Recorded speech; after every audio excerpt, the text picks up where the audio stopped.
جمال الوجود بذكر الإله وتصفو الحياة بنور هدى. جمال الوجود بذكر الإله وتصفو الحياة بنور هدى. وتطلب نفس له طاعة ويبلغ سعد إلى منتهى. فؤاد شغوف إلى ربه أحب رضاه أحب لقاه. يظل يجيء إلى ربوة قرار ويسمو وذا مبتغى. فلا لهو يثنيه عن سيره ولا جمع مال تغى الشهوات.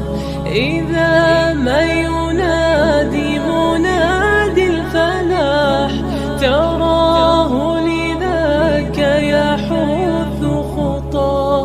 تراه لذاك يحث خطاه. جمال الوجود بذكر الإله وتصفو الحياة بنور هدى.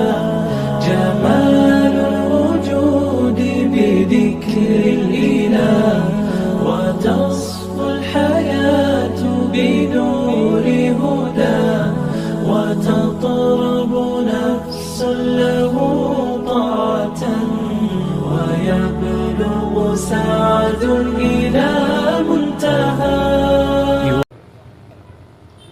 السلام عليكم ورحمة الله وبركاته. بسم الله الرحمن الرحيم. നമ്മൾ പറഞ്ഞെത്തിയത് മതനിഷ്ഠയുള്ള ആണാവട്ടെ പുരുഷനാവട്ടെ അവർക്ക് മതമുണ്ടാകണം, ദീനുണ്ടാകണം എന്ന കാര്യമാണ് ഗൗരവമായി സൂചിപ്പിച്ചത്. അതിൽ ഇസ്ലാം ദീൻ എന്ന് വിളിച്ച ഒന്നാമത്തെ കാര്യം അവർ ഏകദൈവ ആരാധകരാകണം എന്നുള്ള കാര്യമാണ്. അഥവാ അള്ളാഹുവിനോടല്ലാതെ ഔലിയാക്കളിലേക്കോ അമ്പിയാക്കളിലേക്കോ ജിന്നുകളിലേക്കോ മലക്കുകളിലേക്കോ പ്രാർത്ഥനയുടെ ഇബാദത്തിന്റെ ഒരംശവും ചേർക്കാത്തവർ. ഒന്നുകൂടെ വ്യക്തമായി പറഞ്ഞാൽ ഖുൽ ഇന്നമാ അദൂ റബ്ബി വലാ ഉശ്രിക് ബിഹി അഹദാ. പറയുക പ്രവാചക, ഞാൻ എൻ്റെ റബ്ബിനോടല്ലാതെ ദുആ ചെയ്യുകയില്ല, ഞാൻ അവനിൽ ഒന്നിനെയും പങ്കു ചേർക്കുകയില്ല. മുസ്ലിം സമുദായത്തിലെ നല്ലൊരു ശതമാനം ആളുകൾ ഔലിയാക്കളെ വിളിച്ച് ദുആ ചെയ്യുന്നുണ്ട്, പ്രാർത്ഥിക്കുന്നുണ്ട്, ഇബാദത്ത് അവർക്ക് സമർപ്പിക്കുന്നുണ്ട്. ഒരു നല്ല വീടുണ്ടാകണമെങ്കിൽ നല്ലൊരു ഫൗണ്ടേഷൻ ഉണ്ടാകണം. ആകാശത്തോളം ഉയർന്നു നിൽക്കുന്ന ബ്രിഡ്ജുൽ അറബ്, അതിന്റെ ഫൗണ്ടേഷനെ കുറിച്ച് നിങ്ങളൊന്ന് നെറ്റിൽ സെർച്ച് ചെയ്ത് നോക്കൂ. 25 മഹാവീടുകൾ ഉണ്ടാക്കുന്ന അത്രയും വ്യാസത്തിലാണ് അതിന്റെ ഫൗണ്ടേഷൻ. അത് ഏറ്റവും നല്ല ഉറപ്പുള്ളതാവണം. ഒന്നാമത്തെ ഫൗണ്ടേഷൻ എന്താണ്?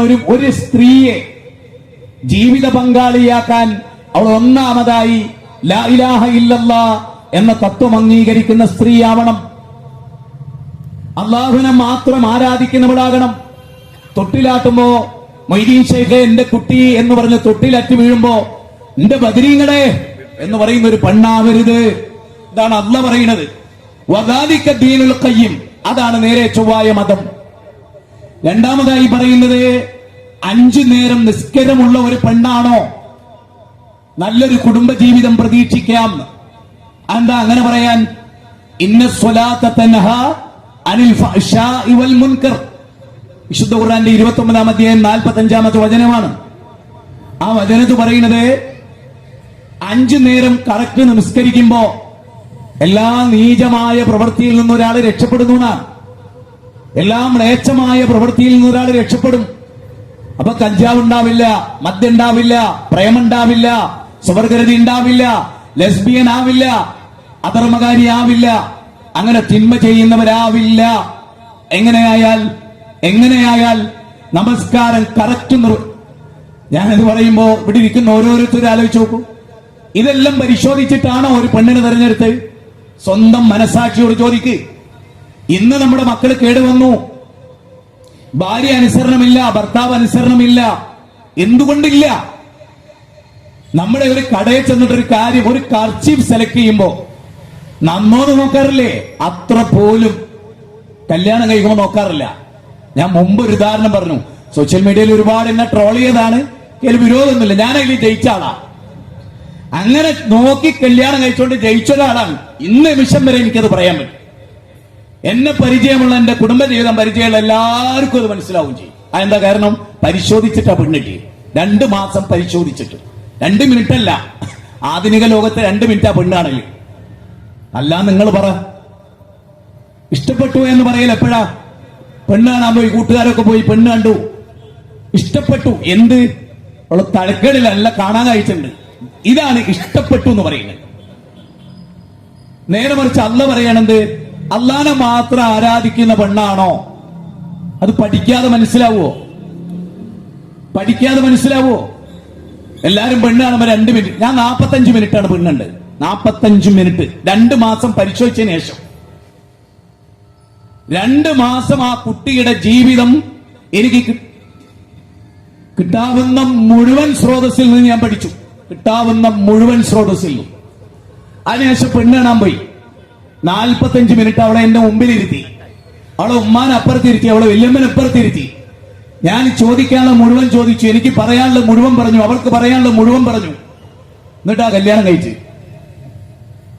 ഇന്ന് വരെ അതിന്റെ പേരിൽ എനിക്ക് ടെൻഷൻ ഉണ്ടായിട്ടില്ല. ഇന്ന് വരെ. നേരെ മറിച്ച് നമ്മൾ പെണ്ണ് കാണാൻ പോകുമ്പോ ഷർട്ട് 2 ദിവസം ടെക്സ്റ്റൈൽസ് കയറി ഇറങ്ങിയിട്ടാണ് എടുത്തത്. പക്ഷെ പെണ്ണിനെ ജീവിതത്തിൽ ചേർത്ത് പിടിച്ചതോ? പെണ്ണ് കാണാൻ പോകുമ്പോ ധരിച്ച ഡ്രസ്സ് വാങ്ങാൻ 2 ദിവസം മെനക്കെട്ടു. മരിക്കുന്നവരെ ജീവിതത്തിന്റെ പങ്കാളിയെ തെരഞ്ഞെടുത്തതോ 5 മിനിറ്റ് കൊണ്ടോ 2 മിനിറ്റ് കൊണ്ടാണ്. പരിശോധിച്ചില്ല. 5 വരെ കറക്റ്റ് നിസ്കരിക്കുന്ന ആളാണോ? പരിശോധിച്ചില്ല. ചോദിച്ച് പഠിച്ചില്ല. കൂട്ടുകാരിയോട് ചോദിച്ചില്ല, കൂട്ടുകാരോട് ചോദിച്ചില്ല, അവളെ കുടുംബങ്ങളോട് ചോദിച്ചില്ല, ഒന്നും ചോദിച്ചില്ല. കണ്ടു, ഇഷ്ടപ്പെട്ടു, അങ്ങനെ കല്യാണമായി. 2 ദിവസം ജീവിച്ചപ്പോ മനസ്സിലായത് പലതും ഉണ്ടായിരുന്നില്ല. നിങ്ങൾ എല്ലാവരും ആലോചിച്ചിട്ടുണ്ടോ? ഇപ്പൊ എത്ര മാസമാണ് കല്യാണം കഴിഞ്ഞ ഒന്നിച്ച് ജീവിക്കുന്നത്? ഏറിയ 3 മാസം. മഹാഭൂരിപക്ഷം ഡിവോഴ്സ് ആവുക. എന്തുകൊണ്ടാണത്? മഹാഭൂരിപക്ഷം ആളുകളും ഡൈവേഴ്സ് ആയി പോകുന്നു. എന്തുകൊണ്ട്? എന്തോ ഒരു പൊരുത്തക്കേട് അവർ തമ്മിൽ നിലനിൽക്കുന്നുണ്ട്. അതെന്താണ്? ജീവിത കാഴ്ചപ്പാടുകൾ മാറി. ആധുനിക ലോകത്തെ ജീവിത കാഴ്ചപ്പാടുകൾ വല്ലാതെ മാറിപ്പോയ ഒരു ലോകത്താണ് നമ്മൾ ജീവിക്കുന്നത്. വല്ലാതെ മാറിപ്പോയ ഒരു ലോകത്ത്. അതുകൊണ്ട് തന്നെ ഇസ്ലാം ആ രംഗത്ത് ഇടപെട്ടു എന്ന് പറഞ്ഞാൽ കറക്റ്റ് ഇടപെട്ടു. ഒരാളെ തെരഞ്ഞെടുക്കുമ്പോ ഒരു ഉദാഹരണം ഞാൻ പറയാം. ഇബ്രാഹിം നബി അലൈഹി ഇസ്ലാമിനെ, നമ്മുടെ ടോപ്പിക് അതായതുകൊണ്ടാട്ടോ അതിൽ മാത്രം ഇങ്ങനെ നിൽക്കുന്നത്, അതിനോട് നീതി പുലർത്താനാണ്. ഇബ്രാഹിം നബി അലൈഹി ഇസ്ലാം അദ്ദേഹത്തിന്റെ മകന്റെ വീട്ടിൽ വന്നു. അപ്പൊ മകൻ വീട്ടിലില്ല, മരുമകളുണ്ട്, മകന്റെ ഭാര്യയുണ്ട്. ഭർത്താവിനെ കുറിച്ച് ഒരുപാട് അതില്ല, ഇതില്ല, അത് തരുന്നില്ല, ഇത് തരുന്നില്ല, അങ്ങനെ ദുനിയാവിലെ കുറെ കാര്യം ഭർത്താവ് തരുന്നില്ല എന്നാണ് മരുമകൾ കംപ്ലൈന്റ് പറയുന്നത്. മകനൊരു നബിയാണ്. ബാപ്പ പറഞ്ഞു, മോളോട് പറഞ്ഞു, മകൻ വരുമ്പോ ഉമ്മറപ്പടി മാറ്റി വെക്കണമെന്ന് ഞാൻ പറഞ്ഞായിട്ട് പറയണം. ഉമ്മറപ്പടി മാറ്റി വെക്കാൻ വേണ്ടി പറയണം. ആ മകൻ വന്നപ്പോ, ഇസ്മായിൽ നബി വന്നപ്പോ ഭാര്യ പറഞ്ഞു ഉമ്മറപ്പടി മാറ്റി വെക്കാൻ പറഞ്ഞിട്ടുണ്ട്. അപ്പൊ ഇസ്മായിൽ നബി ഭാര്യനോട് പറയാണ്, എന്റെ ഉപ്പ പറഞ്ഞത് നിന്നെ ഒഴിവാക്കണം എന്നാ. എന്തേ ഒഴിവാക്കാൻ കാരണം? ആ സ്ത്രീയുടെ കൂടെ ജീവിച്ച ഒരു നബി ആ ജീവിതം നശിച്ചു പോകരുത്. അതുകൊണ്ട് പറഞ്ഞു ഉമ്മറപ്പടി മാറ്റി വെക്കാൻ. ബാപ്പ പറഞ്ഞു ദൈവത്തിന്റെ ദൂതൻ പറഞ്ഞു, ഉലുൽ അസ്മിന്റെ പ്രവാചകൻ പറഞ്ഞു, മകൻ അനുസരിച്ചു. രണ്ടാമതൊരു കല്യാണം കഴിച്ചു. അന്നും ഇതുപോലെ ഇബ്രാഹിം നബി അലൈഹിസ്സലാത്തു വസ്സലാം വന്നു, മരുമകളെ കണ്ടു. മരുമകൾ ഒരു പരാതിയില്ല, ഒരു കംപ്ലൈന്റ് ഇല്ല, ഉള്ളതിൽ മഹാസംതൃപ്തി. പോകുമ്പോ ഇബ്രാഹിം നബി മരുമകളോട് പറഞ്ഞു, ഉമ്മറപ്പടി ഉറപ്പിച്ചു നിർത്താൻ പറ. ഇസ്മായിൽ നബി അലൈഹിസ്സലാത്തു വസ്സലാം വന്ന ഭാര്യ പറഞ്ഞു, ഉമ്മറപ്പടി ഉറപ്പിച്ചു നിർത്താൻ പറഞ്ഞിട്ടുണ്ട്. അപ്പൊ ഇസ്മായിൽ നബി പറയണ, പറഞ്ഞതിന്റെ അർത്ഥം ജീവിതത്തിൽ മരിക്കുന്നവരെ നിന്നെ കൂട്ടിപ്പിടിച്ച് ഭാര്യയാക്കാനാണ് പറഞ്ഞത്. അപ്പൊ നമ്മുടെ ജീവിതത്തിൽ ലക്ഷ്യമുണ്ടെങ്കിൽ ഭാര്യ തെരഞ്ഞെടുക്കുമ്പോ, അതാ ഒന്നുകൂടെ ഞാൻ വളരെ ഖുർആൻ അത് വളരെ ഗൗരവമായി പറഞ്ഞിട്ടുള്ള ഒരു ഗ്രന്ഥമാണ്. എന്താന്ന് ചോദിച്ചാൽ ഇത് വിത്തിറക്കുന്ന കേന്ദ്രമാണ് ഭാര്യ. കുട്ടികൾ ആരാവണം എന്ന് ആഗ്രഹിക്കുന്നതിന് മുമ്പ് കെട്ടിയോൾ ആരാകണം എന്ന് ആഗ്രഹിക്കണം. നല്ല കുട്ടികളെ വേണോ? എന്നാ ഭാര്യ കല്യാണം കഴിക്കുന്നതിന് മുമ്പ് വേണം കുട്ടികളെ കുറിച്ച് ആലോചിക്കാൻ. എല്ലാരും എന്താ ആലോചിക്കല്? കല്യാണം കഴിഞ്ഞിട്ട്. നബിമാരോ കല്യാണം നടക്കുന്നതിന് മുന്നേ കുട്ടികൾ ആരാകണം, കുട്ടികൾ ആരാകണമോ അതിനനുസരിച്ച് കെട്ടിയോളെ തിരഞ്ഞെടുക്കണം. ഇസ്ലാമിക ശരീഅത്ത് മുഹമ്മദ് നബി സല്ലല്ലാഹു അലൈഹി വസല്ലമയുടെ കൂടിയാണ് പൂർത്തിയാവുന്നത്. അപ്പൊ അതിനു മുമ്പുള്ള ഇസ്ലാമിക വിവാഹങ്ങളിലെല്ലാം മാറ്റം വന്നു. ഇസ്ലാമിക ശരീഅത്ത് പൂർത്തിയായതിനു ശേഷം കല്യാണം കഴിക്കുമ്പോൾ വളരെയേറെ ശ്രദ്ധിച്ച് കല്യാണം കഴിക്കാൻ പറഞ്ഞു. എന്തിനാണ്? ഒരു കട തുടങ്ങിയാൽ നഷ്ടാണ് നമുക്ക് ഒഴിവാക്കാം. അതുപോലല്ല ദാമ്പത്യം. ഒരു ബാപ്പ 18 വയസ്സ് വരെ ഒരു മകളെ പോറ്റും. പക്ഷേ ആ 18 വയസ്സുള്ള പെൺകുട്ടിയെ ഭർത്താവ് 80 വയസ്സ് വരെ ജീവിച്ച ഒരാളും അവളെ 72 വരെ ജീവിച്ച ഒരാളും ആവും. അപ്പൊ ബാപ്പാന്റെ കൂടെ ജീവിച്ചതിനേക്കാളും ഭർത്താവിന്റെ കൂടെയാണ് ആ പെൺകുട്ടി കൂടുതൽ ജീവിക്കുന്നത്. അതുകൊണ്ട് തന്നെ വളരെ ഒരു നല്ല കാലയളവ്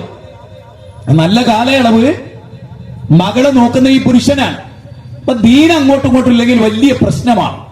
അതുകൊണ്ട് തന്നെ ഫദ്ഫർ ബിദാത്തി ദീൻ എന്നത് വളരെ ഗൗരവമായി ചിന്തിക്കണം. അതല്ലെങ്കിൽ ഒരുപാട് പ്രതിസന്ധികൾ നമ്മൾ അനുഭവിക്കുന്നുണ്ട്. ഇബ്നു അബ്ബാസ് പറയുന്നുണ്ട്, മതബോധമുള്ള ഒരാളെ കല്യാണം കഴിച്ചാൽ പിണങ്ങേണ്ടി വന്നാൽ പോലും അനീതി ഒരിക്കലും അവർ കാണിക്കില്ല. അപ്പൊ മതബോധം മനുഷ്യനെ ഭയങ്കരമായിട്ട് കൺട്രോൾ ചെയ്യുന്നുണ്ട്. എല്ലാ രംഗത്തും മതബോധം എന്നത് വളരെ വലിയൊരു ഗുണമാണ്. ആ ബോധം ഉണ്ടെങ്കിൽ ഇപ്പൊ നിങ്ങൾ നോക്കൂ, ഹുന്ന ലിബാസുല്ലക്കും വൻതുൽ ലിബാസുല്ലഹുന്ന. ഭാര്യ ഭർത്താവിന് വസ്ത്രമാണ്, ഭർത്താവ് ഭാര്യക്കും വസ്ത്രമാണ് എന്ന് പറഞ്ഞാൽ ഇപ്പൊ നിങ്ങൾ നോക്കൂ, ഞാൻ അത് ലളിതമായി പറയാം. എന്റെ ശരീരത്തോടെ ഏറ്റവും ഒട്ടി നിൽക്കുന്ന ഒന്നാമത്തത് എന്റെ വസ്ത്രമാണ്. എന്റെ കൈകളോട് ചേർന്ന് നിൽക്കുക, എന്റെ ശരീരത്തോട് ഒട്ടി നിൽക്കുക. അങ്ങനെ ഒട്ടി നിൽക്കുന്ന ഒന്നാണ് ഭാര്യ. വിട്ടു നിൽക്കുന്ന ഒന്നല്ല, ഒട്ടിച്ചേരുന്ന ഒന്നാണ്. ഷർട്ട് എപ്രകാരം? ഷർട്ടിന് 3 ഗുണമുള്ളത്. ഒന്ന് സൗന്ദര്യത്തെ വർദ്ധിപ്പിക്കുക. നമ്മൾ പറയില്ല, ഈ കളർ ഷർട്ട് നിങ്ങൾക്ക് നല്ലോണം ചേർന്നിട്ടുണ്ട്, എന്തോ ഒരു മുഖകാന്തി നമ്മൾ പറയും. അപ്പൊ ഒന്ന് അതിനാണ്. അപ്പൊ ഭാര്യ ഭർത്താവിന്റെ ഭംഗിയാണ്, സൗഭാഗ്യമാണ്. അത് ലഭിക്കണമെങ്കിൽ ഭാര്യ ആരാവണം എന്നൊരു ബോധം ഉണ്ടാവണം. ഇന്ന് ഡോക്ടറായാലും എഞ്ചിനീയർ ആയാലും ഒക്കെ വേഗം ജീവിതം അവസാനിപ്പിക്കുന്ന എന്തുകൊണ്ടാ? നിരാശ ബാധിക്കുന്ന എന്തുകൊണ്ടാ? രണ്ടുപേർക്കും ജീവിതത്തിൽ കാഴ്ചപ്പാടില്ല. സിനിമയും സീരിയലും ഒക്കെ കണ്ടിട്ട് അതാണ് ജീവിതം, റീൽസൊക്കെ കണ്ടിട്ട് അതാണ് ജീവിതം എന്ന് നമ്മൾ കരുതുന്നു. നേരെ മറിച്ച് സ്നേഹത്തിൽ ഊട്ടപ്പെട്ട ഒന്നുണ്ടാകണമെങ്കിൽ ഞാനൊരു ഉദാഹരണത്തിലൂടെ പറയാം. ആ ഭാഗം ഞാൻ അവസാനിപ്പിക്കാം. ഇപ്പൊ ലിയോ ടോൾസ്റ്റോയ് എന്ന് പറയുന്ന ഗാന്ധിജിയോളം ഉയർന്ന ഒരാള്, ലോകം മുഴുവൻ അറിയപ്പെട്ട വലിയൊരു സാഹിത്യകാരൻ. അദ്ദേഹം മരിക്കുന്നത് ഭാര്യയുമായി പിണങ്ങി. അദ്ദേഹം എന്നേക്കും ഭാര്യ ഉപേക്ഷിച്ച് നടക്കുകയാണ്. ലിയോ ടോൾസ്റ്റോയ് എഴുതിയ സ്ത്രീയും പുരുഷനും എന്ന ബുക്ക്, ലിയോ ടോൾസ്റ്റോയ് എഴുതിയ അന്ന കരീന എന്ന ബുക്ക്, ലിയോ ടോൾസ്റ്റോയ് എഴുതിയ യുദ്ധവും സമാധാനം എന്ന ബുക്ക്, ലിയോ ടോൾസ്റ്റോയ് എഴുതിയ ഫലവും മതവും മനുഷ്യനും എന്ന ബുക്ക്. വളരെ വലിയ ചിന്തകനായിരുന്നു അദ്ദേഹം. ഈ ലിയോ ടോൾസ്റ്റോയ് ഭാര്യയുമായി എന്നും തർക്കം. 80 വയസ്സോ 82 വയസ്സോ ആണ് അദ്ദേഹത്തിന്. 80 വയസ്സിൽ അദ്ദേഹം ഭാര്യയുമായി തെറ്റുന്നു. എന്നിട്ട് അദ്ദേഹം പറയും, ഞാനിനി ഒരിക്കലും നിന്റെ കൂടെ ജീവിക്കാൻ ആഗ്രഹിക്കുന്നില്ല. അങ്ങനെ ഇറങ്ങി പിണങ്ങി നടക്കുകയാണ്. 80 82 കിലോമീറ്ററോ 80 വയസ്സിൽ അദ്ദേഹം നടന്നു. 80 വയസ്സാണ്. 82 കിലോമീറ്ററിലധികം അദ്ദേഹം നടന്നു. എന്നിട്ട് റെയിൽവേ സ്റ്റേഷനിൽ ക്ഷീണിച്ചിരുന്നു. ആ ഇരുത്തത്തിൽ അറ്റാക്ക് വന്ന് അദ്ദേഹം മരിച്ചു വീണു. രാവിലെ ആയപ്പോ മഞ്ഞ് മൂടി കിടക്കുന്ന ഒരു ബോഡി, റെയിൽവേ സ്റ്റേഷൻ തൂത്തുവാരുന്ന ആള് ലിയോ ടോൾസ്റ്റോയുടെ മഞ്ഞ്, ആ ഐസുകളൊക്കെ നീക്കി നോക്കിയപ്പോൾ അത് ലോകപ്രസിദ്ധനായ സാഹിത്യകാരൻ ലിയോ ടോൾസ്റ്റോയാണ്. ഒരു നല്ല ദാമ്പത്യ ജീവിതം അദ്ദേഹത്തിന് കിട്ടിയില്ല. ലോകം കണ്ട ഏറ്റവും വലിയ ഭരണാധികാരികളാണ് അബ്രഹാം ലിങ്കൺ. ദാമ്പത്യ ജീവിതം പരാജയമായിരുന്നു. കാരൽ മാക്സ്, ഇവരുടെ ഒക്കെ ജീവിതം പരിശോധിച്ചാൽ ദാമ്പത്യ ജീവിതം വലിയ പരാജയമായിരുന്നു. ലോകം കണ്ട വലിയ സിനിമാ നടന്മാർ, നടിമാർ, വലിയ പരാജയമാണ് അവരുടെ ഒക്കെ ജീവിതം. എന്തുകൊണ്ട്? ലിയോ ടോൾസ്റ്റോ ഇങ്ങനെയാണ് മരിക്കുന്നത്. മുഹമ്മദ് നബിയോ ആയിഷ ബീവിയുടെ മടിയിൽ തല വെച്ചുകൊണ്ടാണ് മരിക്കുന്നത്. ആയിഷ ബീവി പറയുന്നത് ലോകത്തിലെ ഏറ്റവും വലിയ ഭാഗ്യവതി ഞാനാണ്. കാരണം എന്റെ ബ്രദറിന്റെ കയ്യിൽ ഒരു അറാഖിന്റെ കൊള്ളി മരണവേളയിൽ റസൂൽ കണ്ടു സല്ലല്ലാഹു അലൈഹി വസല്ലം വസല്ലം. ഞാൻ ചോദിച്ചു, റസൂലെ അങ്ങക്ക് പല്ല് തേക്കണോ? അപ്പൊ അബ്ദുറഹ്മാന്റെ കയ്യിൽ നിന്ന് അറാഖിന്റെ കൊള്ളി വാങ്ങി ഞാൻ. എന്നിട്ട് ആയിഷ ബീവി പറയാണ്, ഞാൻ എന്റെ വായിലിട്ടത് കടിച്ചു പരുവപ്പെടുത്തി. എന്റെ വായിലെ ഉമിനീരും റസൂൽ സല്ലല്ലാഹു അലൈഹി വസല്ലം വായിലെ ഉമിനീരും ഒന്ന് ചേർന്നിട്ടാണ് ലോകഗുരു എന്റെ മടിയിൽ കിടന്ന് മരിക്കുന്നത്. ഇത്ര വലിയ ഭാഗ്യം വേറൊരാൾക്ക് കിട്ടിയിട്ടുണ്ടോ? പ്രവാചകൻ 9 ഭാര്യമാരുടെ കൂടെ ജീവിച്ചു. പ്രവാചകൻ അവരോട് എന്തെങ്കിലും അക്രമം ചെയ്തിരുന്നോ ചോദിച്ചു നോക്കിയേ. നബിയുടെ വഫാത്തിന് ശേഷം 48 കൊല്ലം ആയിഷ ബീവി വിധവയായി ജീവിച്ചു. ഒരിക്കൽ പോലും അവർ പറഞ്ഞില്ല എന്റെ ഭർത്താവ് പ്രായാധിക്യം ചെന്നുകൊണ്ടാണ് എനിക്ക് ഈ അനുഭവം എന്ന്. കാരണം 9 വയസ്സിൽ ആയിഷ ബീവി മണിയറ കയറുമ്പോ മുത്തു നബി 9 വയസ്സിലേക്ക് ചെറുതായി. നബി അവരുടെ കൂടെ ഓട്ട മത്സരം നടത്തി, അപാരമായ ജീവിതം കാഴ്ചവെച്ചു. നബി അവരോടൊപ്പം കളിച്ചു, ചിരിച്ചു. മമ്പിച്ച സ്നേഹമായിരുന്നു അവർക്കിടയിൽ. സിനിമാ നടന്മാർക്ക് അത് കിട്ടിയിട്ടില്ല, സാഹിത്യകാരന്മാർക്ക് അത് കിട്ടിയിട്ടില്ല. കാരണം റസൂൽ കാന ഖുൽഖുഹു അൽ ഖുർആൻ. നബിയുടെ, ഞാനിവിടെ ഇരിക്കുന്നവരോടാ പറയുന്നത്, വേറൊരാളെ നമ്മൾ മനസ്സിൽ കാണില്ല. നമ്മുടെ ജീവിതം നന്നാകാനുള്ള വഴി ഖുർആൻ അനുസരിച്ച് ജീവിതത്തെ നോക്കിക്കാണുക എന്നുള്ളതാണ്. ദാമ്പത്യ ജീവിതം ഞാൻ എന്റെ ഭാര്യയോട് പറയാറുണ്ട്, സാധുവാണ് അവളെന്ന് എനിക്കറിയാം, ഞാൻ അവളെ പറ്റി പൊക്കി പറയല്ല. അങ്ങേയറ്റത്തെ സാധു, ദുനിയാവിൽ എന്ത് പറഞ്ഞാലും മിണ്ടൂല, ഖമാന്നൊരക്ഷരം. ഉമർ ഇബ്നുൽ ഖത്താബ് റളിയല്ലാഹു അൻഹു പറയുന്നുണ്ട്, മൗനമായതിന്റെ പേരിൽ എനിക്ക് ദുഃഖിക്കേണ്ടി വന്നിട്ടില്ല. ഞാനൊക്കെ എന്തെങ്കിലും പറയുന്ന ആളാ, പക്ഷെ അതുപോലെ അവൾ പറയില്ല.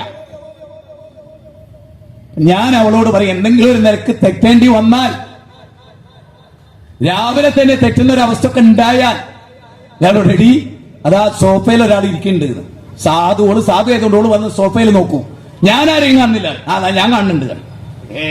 ആരാണ് ഇബ്ലീസ് ലഅനത്തുല്ലാഹി അലൈഹി, അതാ സോഫയിൽ ഇരിക്കുന്നത്. സഹീഹ് മുസ്ലിമിലെ ഹദീസാണ്, സഹീഹ് മുസ്ലിമിലെ ഹദീസാണ്. യഹൂലു ബൈനൽ മർഇ വസ്സൗജി, സൂറത്ത് ബഖറയാണ്, 102-ാമത്തെ വചനമാണ്. ഭാര്യനെയും ഭർത്താവിനെയും തെറ്റിക്കാൻ പിശാച് മുന്നിലുണ്ടാവും. കാരണം ഇബ്ലീസ് ലഅനത്തുല്ലാഹി ചോദിക്കും ഇബ്ലീസുകളോട്, ഇന്ന് ആരാണ് ഇന്ന് പ്രവൃത്തിയൊക്കെ ചെയ്തത്? അപ്പൊ ഒരാൾ പറയും, ഞാൻ ഭാര്യ ഭർത്താക്കന്മാരെ തെറ്റിച്ചു. അതാണ് അത്ര ഇബ്ലീസിന് ഏറ്റവും സന്തോഷമുള്ള കാര്യം. ഞാൻ അവളോട് പറയും, നമ്മളെ തെറ്റിക്കാൻ ഇബ്ലീസ് ഉണ്ടാ സോഫയിലിട്ടോ, കരുതിക്കോ. അതോടുകൂടി ഞങ്ങൾ ശാന്തരായി. കാരണം ദീൻ ഇത് പഠിച്ചൊരാക്കിയത് പറയാൻ കഴിയൂ. ഇന്ന മിൻ അസ്വാജിക്കും വഔലാദുക്കും അദുവ്വുൻ ലക്കും ഫഹദറുഹു. വിശുദ്ധ ഖുർആൻ 64-ാം അധ്യായം 14-15 വാചക. അതിലെന്താ പറയുന്നറിയോ? നിങ്ങളുടെ ഇണകളിൽ നിങ്ങൾക്ക് ശത്രുണ്ട്, മക്കളിൽ ശത്രുക്കളുണ്ട്, ക്ഷമിക്കണം, വിട്ടുവീഴ്ച ചെയ്യണം, പൊറുക്കണം. അപ്പൊ നമ്മൾ പറയില്ല, 10 കൊല്ലം മുമ്പ് ഭാര്യ ചെയ്ത, 10 കൊല്ലം മുമ്പ് ഭർത്താവ് ചെയ്തൊരു പ്രവൃത്തി അത് എടുത്തു പറയാ. എന്നാലും നിങ്ങൾ അന്ന് അത് പറയൂല എന്നാണ് ആയത്ത് പറയുന്നത്. പൊറുക്കുക എന്ന് പറഞ്ഞാൽ പിന്നെ മുമ്പ് ചെയ്ത ഒരു തെറ്റും പറയരുത്. അപ്പോഴാ തെറ്റിയ 10 തെറ്റ് ഭർത്താവിന് ജീവിതത്തിൽ വന്ന 10ഉം ഭാര്യ പണങ്ങിയ എടുത്തു പറയും. അല്ലെങ്കിൽ എനിക്ക് നിങ്ങൾ അറിയാം, ആ ഡേറ്റ് നിങ്ങൾ ഇന്ന് ചെയ്തില്ലേ, ഈ ഡേറ്റിന് ഇന്ന് ഏറ്റവും കൂടുതൽ ഭാര്യമാർക്ക് ഡേറ്റ് അറിയാം ഭർത്താവായിട്ട് തെറ്റിയ പോലെ പറയും. അപ്പൊ നമ്മളൊരു ഭയങ്കര മെമ്മറിയാണ്, ഞാനൊക്കെ എന്നോ മറന്ന്. കാരണം 100 കൂട്ടം കാര്യത്തിനിടയിൽ ഒറ്റക്ക് വീട്ടിലേക്കല്ലേ എല്ലാം വെച്ച് കഴിഞ്ഞാൽ ഒറ്റക്ക് കുത്തിരിക്കുമ്പോ മൂപ്പര് അന്ന് പണിങ്ങില്ലേ, ഇപ്പൊ പണിങ്ങില്ലേ, മുമ്പ് പണിങ്ങില്ലേ, അതിങ്ങനെ എന്ന് പറയുമ്പോ അല്ലാത്തൊരാൾ തന്നെ ചെയ്യും. എല്ലാ ഡേറ്റും എനിക്ക് കറക്റ്റ് ആണല്ലോ. പക്ഷെ അള്ളാഹ് പറയുന്നറിയോ, എന്ന് പറഞ്ഞ അതിന്റെ അർത്ഥം ഇബ്നു ജരീർ തൊബരി പറയാണ്, മുമ്പ് ചെയ്ത ഒരു തെറ്റും ജീവിതത്തിൽ പിന്നീട് എടുത്തു പറയൂല.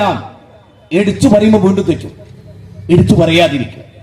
ഞാൻ പറയുന്നത് ഖുർആൻ നമുക്ക് ഇന്ന ഹാദൽ ഖുർആന യഹ്ദി ലില്ലത്തി ഹിയ അഖ്വം, ഏറ്റവും ചൊവ്വായതിലേക്ക് മനുഷ്യനെ ഈ ഗ്രന്ഥം നയിക്കുന്നു. അപ്പൊ ഖുർആനിലൂടെ ജീവിതത്തെ നോക്കിക്കാണാൻ കഴിഞ്ഞാൽ വലിയ വിജയമാണ്. അതാണ് ഒന്ന്. അതിൽ ഒന്നാമതായി ഏറ്റവും ഗൗരവമായി ഇസ്ലാം പഠിപ്പിക്കുന്ന കാര്യങ്ങളുണ്ട്.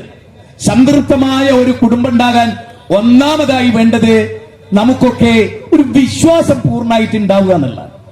ആ വിശ്വാസം ഉണ്ടാകുമ്പോൾ ജീവിതത്തിൽ ഒരുപാട് സുഖം ഉണ്ടാവും. ആ വിശ്വാസം ഉണ്ടാകുമ്പോൾ ജീവിതത്തിൽ ഒരുപാട് സൗഖ്യം ഉണ്ടാവും. അപ്പൊ ഞാൻ കഴിഞ്ഞ ദിവസം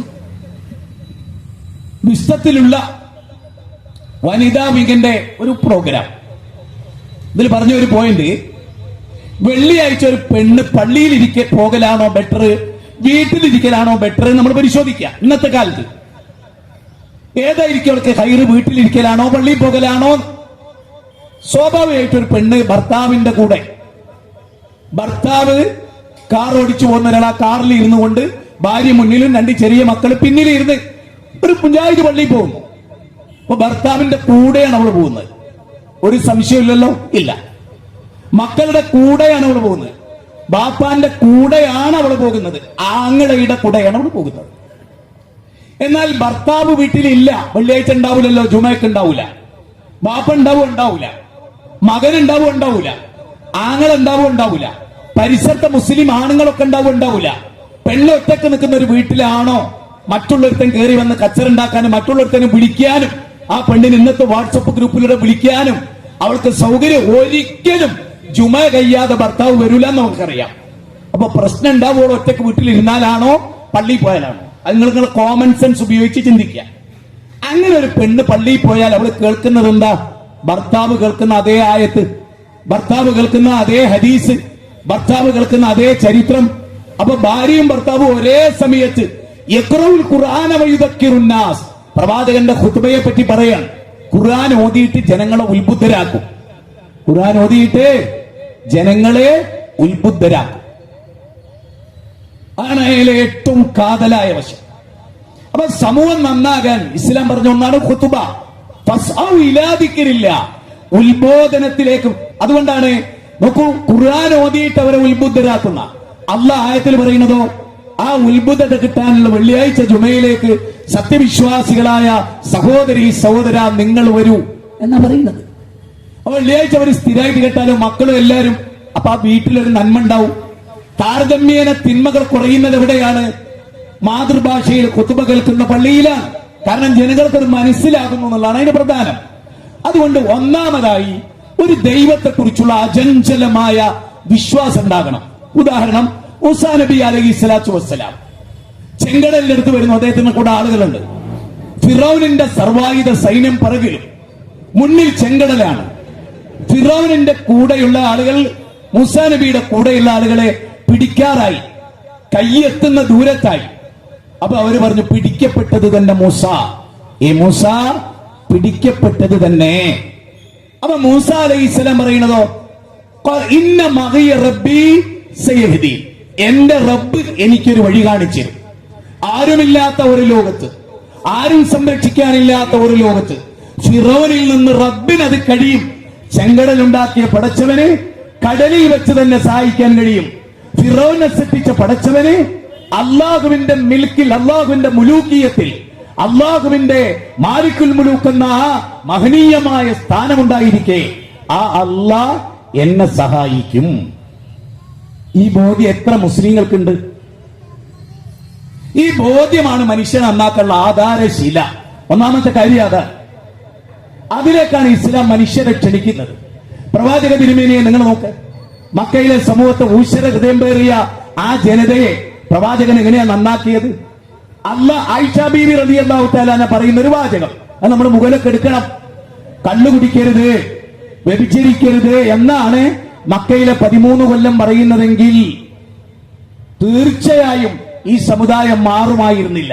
ഒരു വല്ലാത്തൊരു പോയിന്റാണ്. മറിച്ച് അള്ളാഹിനെ പറ്റി പഠിപ്പിച്ചു. അള്ളാഹ് മനസ്സിൽ വലിയ സ്വാധീനം ഉണ്ടാക്കിച്ചു അള്ളാഹിനെ കുറിച്ച്. വമാ ഖദറുല്ലാഹ ഹഖ ഖദരി, സൂറത്ത് അൻആം 93-ാമത്തെ വചനമാണ്. അള്ളാഹിനെ കണക്കാക്കുന്ന രൂപത്തിൽ അവർ കണക്കാക്കിയില്ല. വമാ യുക്മിനു അക്സറുഹും ബില്ലാഹ് ഇല്ലാ വഹും മുശ്രികൂൻ, അവർ അള്ളാഹിൽ പങ്കുചേർത്തു. ഖുർആനിലെ 12-ാം അധ്യായം 106-ാമത്തെ വചനം. അപ്പൊ അവര് എന്താ ചെയ്തത്? കടലിൽ വെച്ച് അള്ളാഹിനെ മാത്രം വിളിക്കും അവർ. നമ്മുടെ മുസ്ലിം ആരെയും കുറ്റപ്പെടുത്തില്ല. ഖലീൽ തങ്ങൾ പറഞ്ഞൊരാളെ നിങ്ങൾക്കറിയാം. അദ്ദേഹം തന്നെ പ്രസംഗിക്കാൻ അദ്ദേഹം കടലിൽ ബോട്ടിൽ യാത്ര ചെയ്യാൻ. ആ ബോട്ടിൽ യാത്ര ചെയ്യുന്ന മറ്റു ബോട്ട് മുങ്ങാറായി, മരണത്തെ മുഖാമുഖം കണ്ടു. അപ്പോഴൊക്കെ എനിക്ക് ഓർമ്മ വന്നത് റബ്ബിനെയാണെന്നല്ല, അപ്പോഴൊക്കെ എനിക്ക് ഓർമ്മ വന്നത് ബദരീങ്ങളെയാണ്. നേരെ മറിച്ച് ഇതേ കാര്യം അബൂജഹൽ പറയുന്നുണ്ട്. അബൂജഹൽ പറയണേ, കാറ്റിലും കോളിലും വെട്ട് കപ്പൽ മുങ്ങാറായി. ഞാൻ ഒരേ ഒരാളെ ഓർത്തു, അള്ളാനെ മാത്രം. ചിന്തിക്കണേ, പോയിന്റ് ശരിക്കും ചിന്തിച്ചോളാം. അള്ളാനെ മാത്രം ഓർത്തു.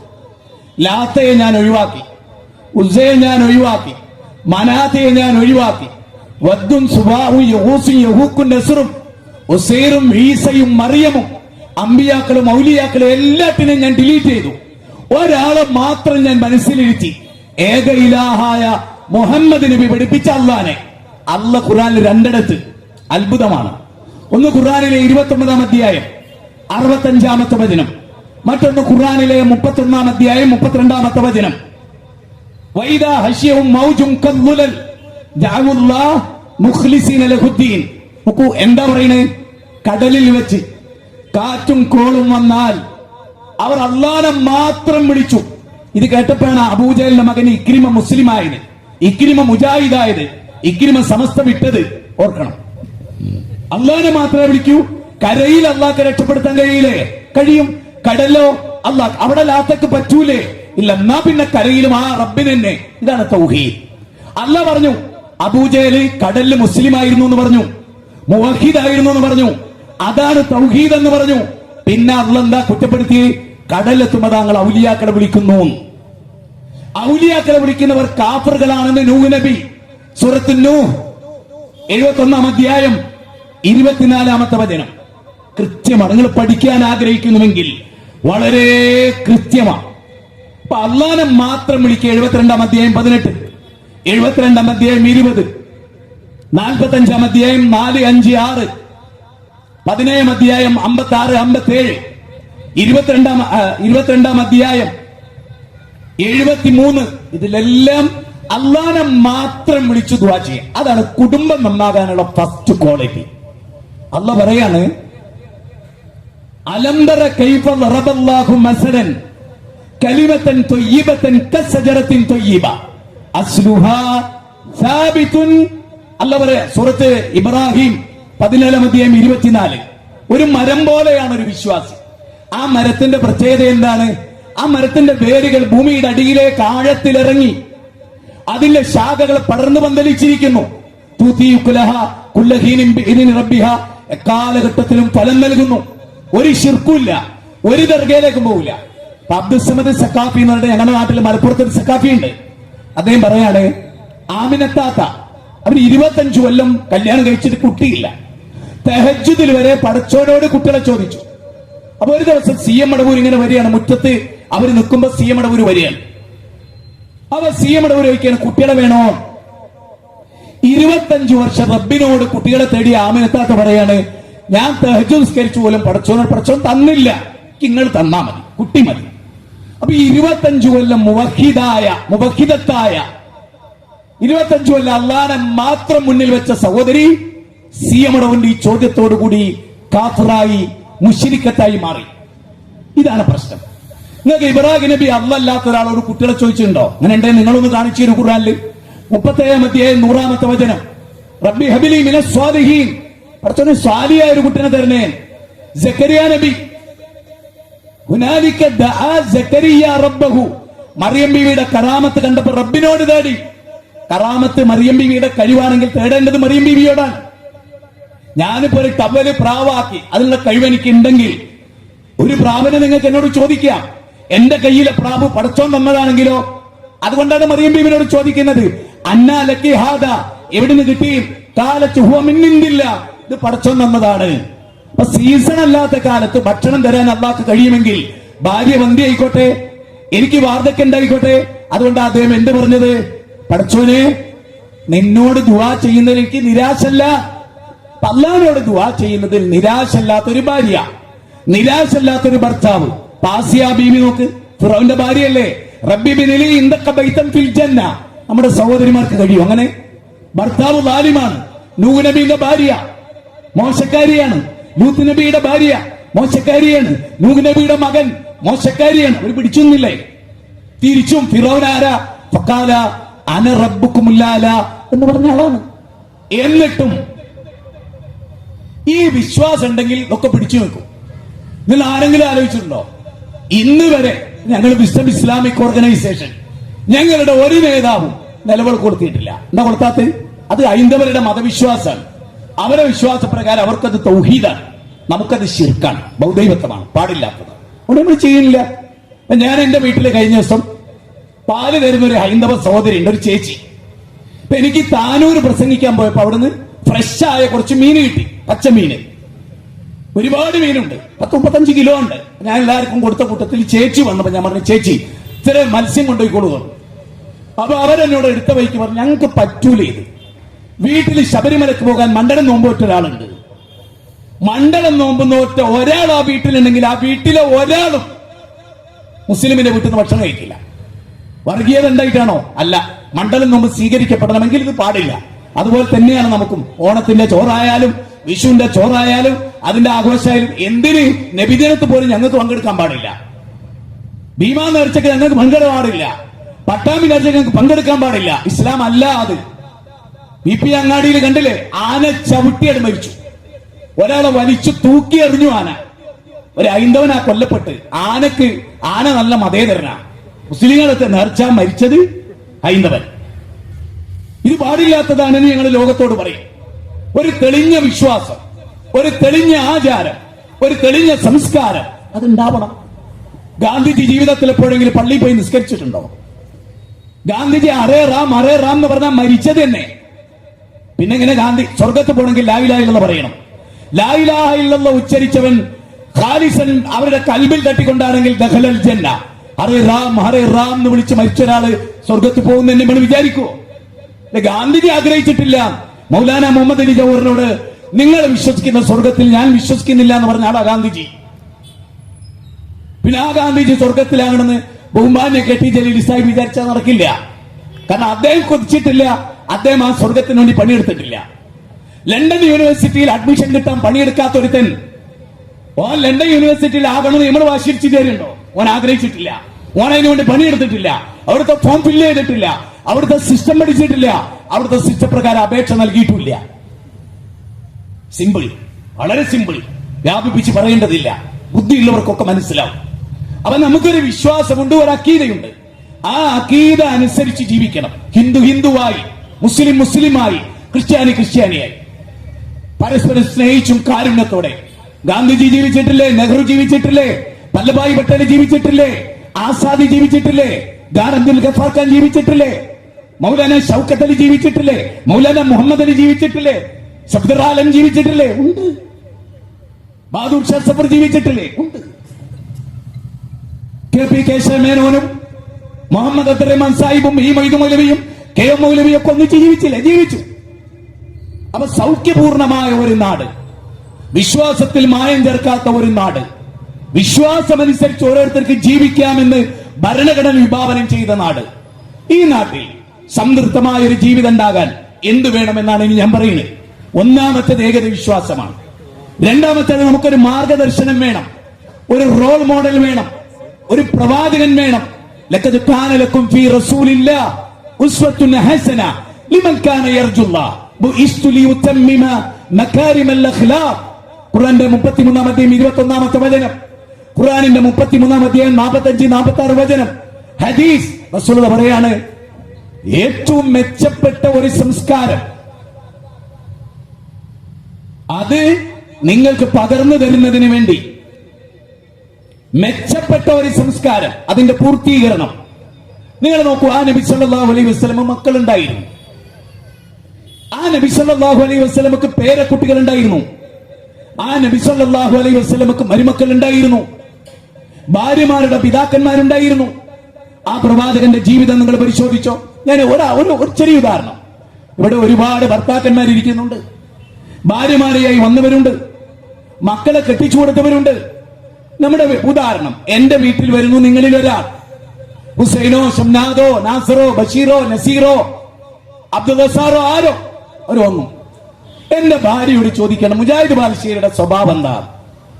അപ്പൊ എന്റെ ഭാര്യ പറയാണെന്ത്, കാന ഖുൽഖുഹു വൽ ഖുർആൻ, എന്റെ ഭർത്താവിന്റെ സ്വഭാവം ഖുർആനാണ്. പറയോ?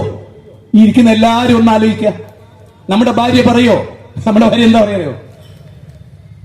താടിയൊക്കെ ഉണ്ട്, തൊപ്പിയൊക്കെ ഉണ്ട്, നരിയാണ്ട പോണ്ട് തുണിയൊക്കെ ഉണ്ട്, തെച്ചിയ പിടിച്ച തെറിയ പറയൂ. കയ്യിലെ കാന ഖുൽഖുഹു അൽ ഖുർആന. നബി എന്തായിരിക്കും ആയിഷ? നബി കേട്ടിട്ടില്ലല്ലോ, നബി അവിടെ ഇല്ല. ആയിഷ ബീവി മുക്ത കണ്ടങ്ങനെ പറയാൻ കാരണം എന്താ? ഫോർ എക്സാമ്പിൾ, ആയിഷ ബീവി കിടക്കുന്നിടത്ത് നബി ഉണ്ട് കൂടെ.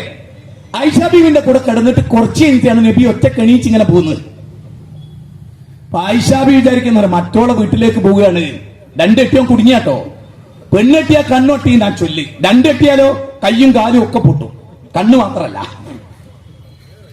അവനെ നബി സല്ലല്ലാഹു അലൈഹി വസല്ലം ഒരു ഭാര്യന്റെ അടുത്ത് നിന്ന് എഴുന്നേറ്റ് പോവുകയാണ്.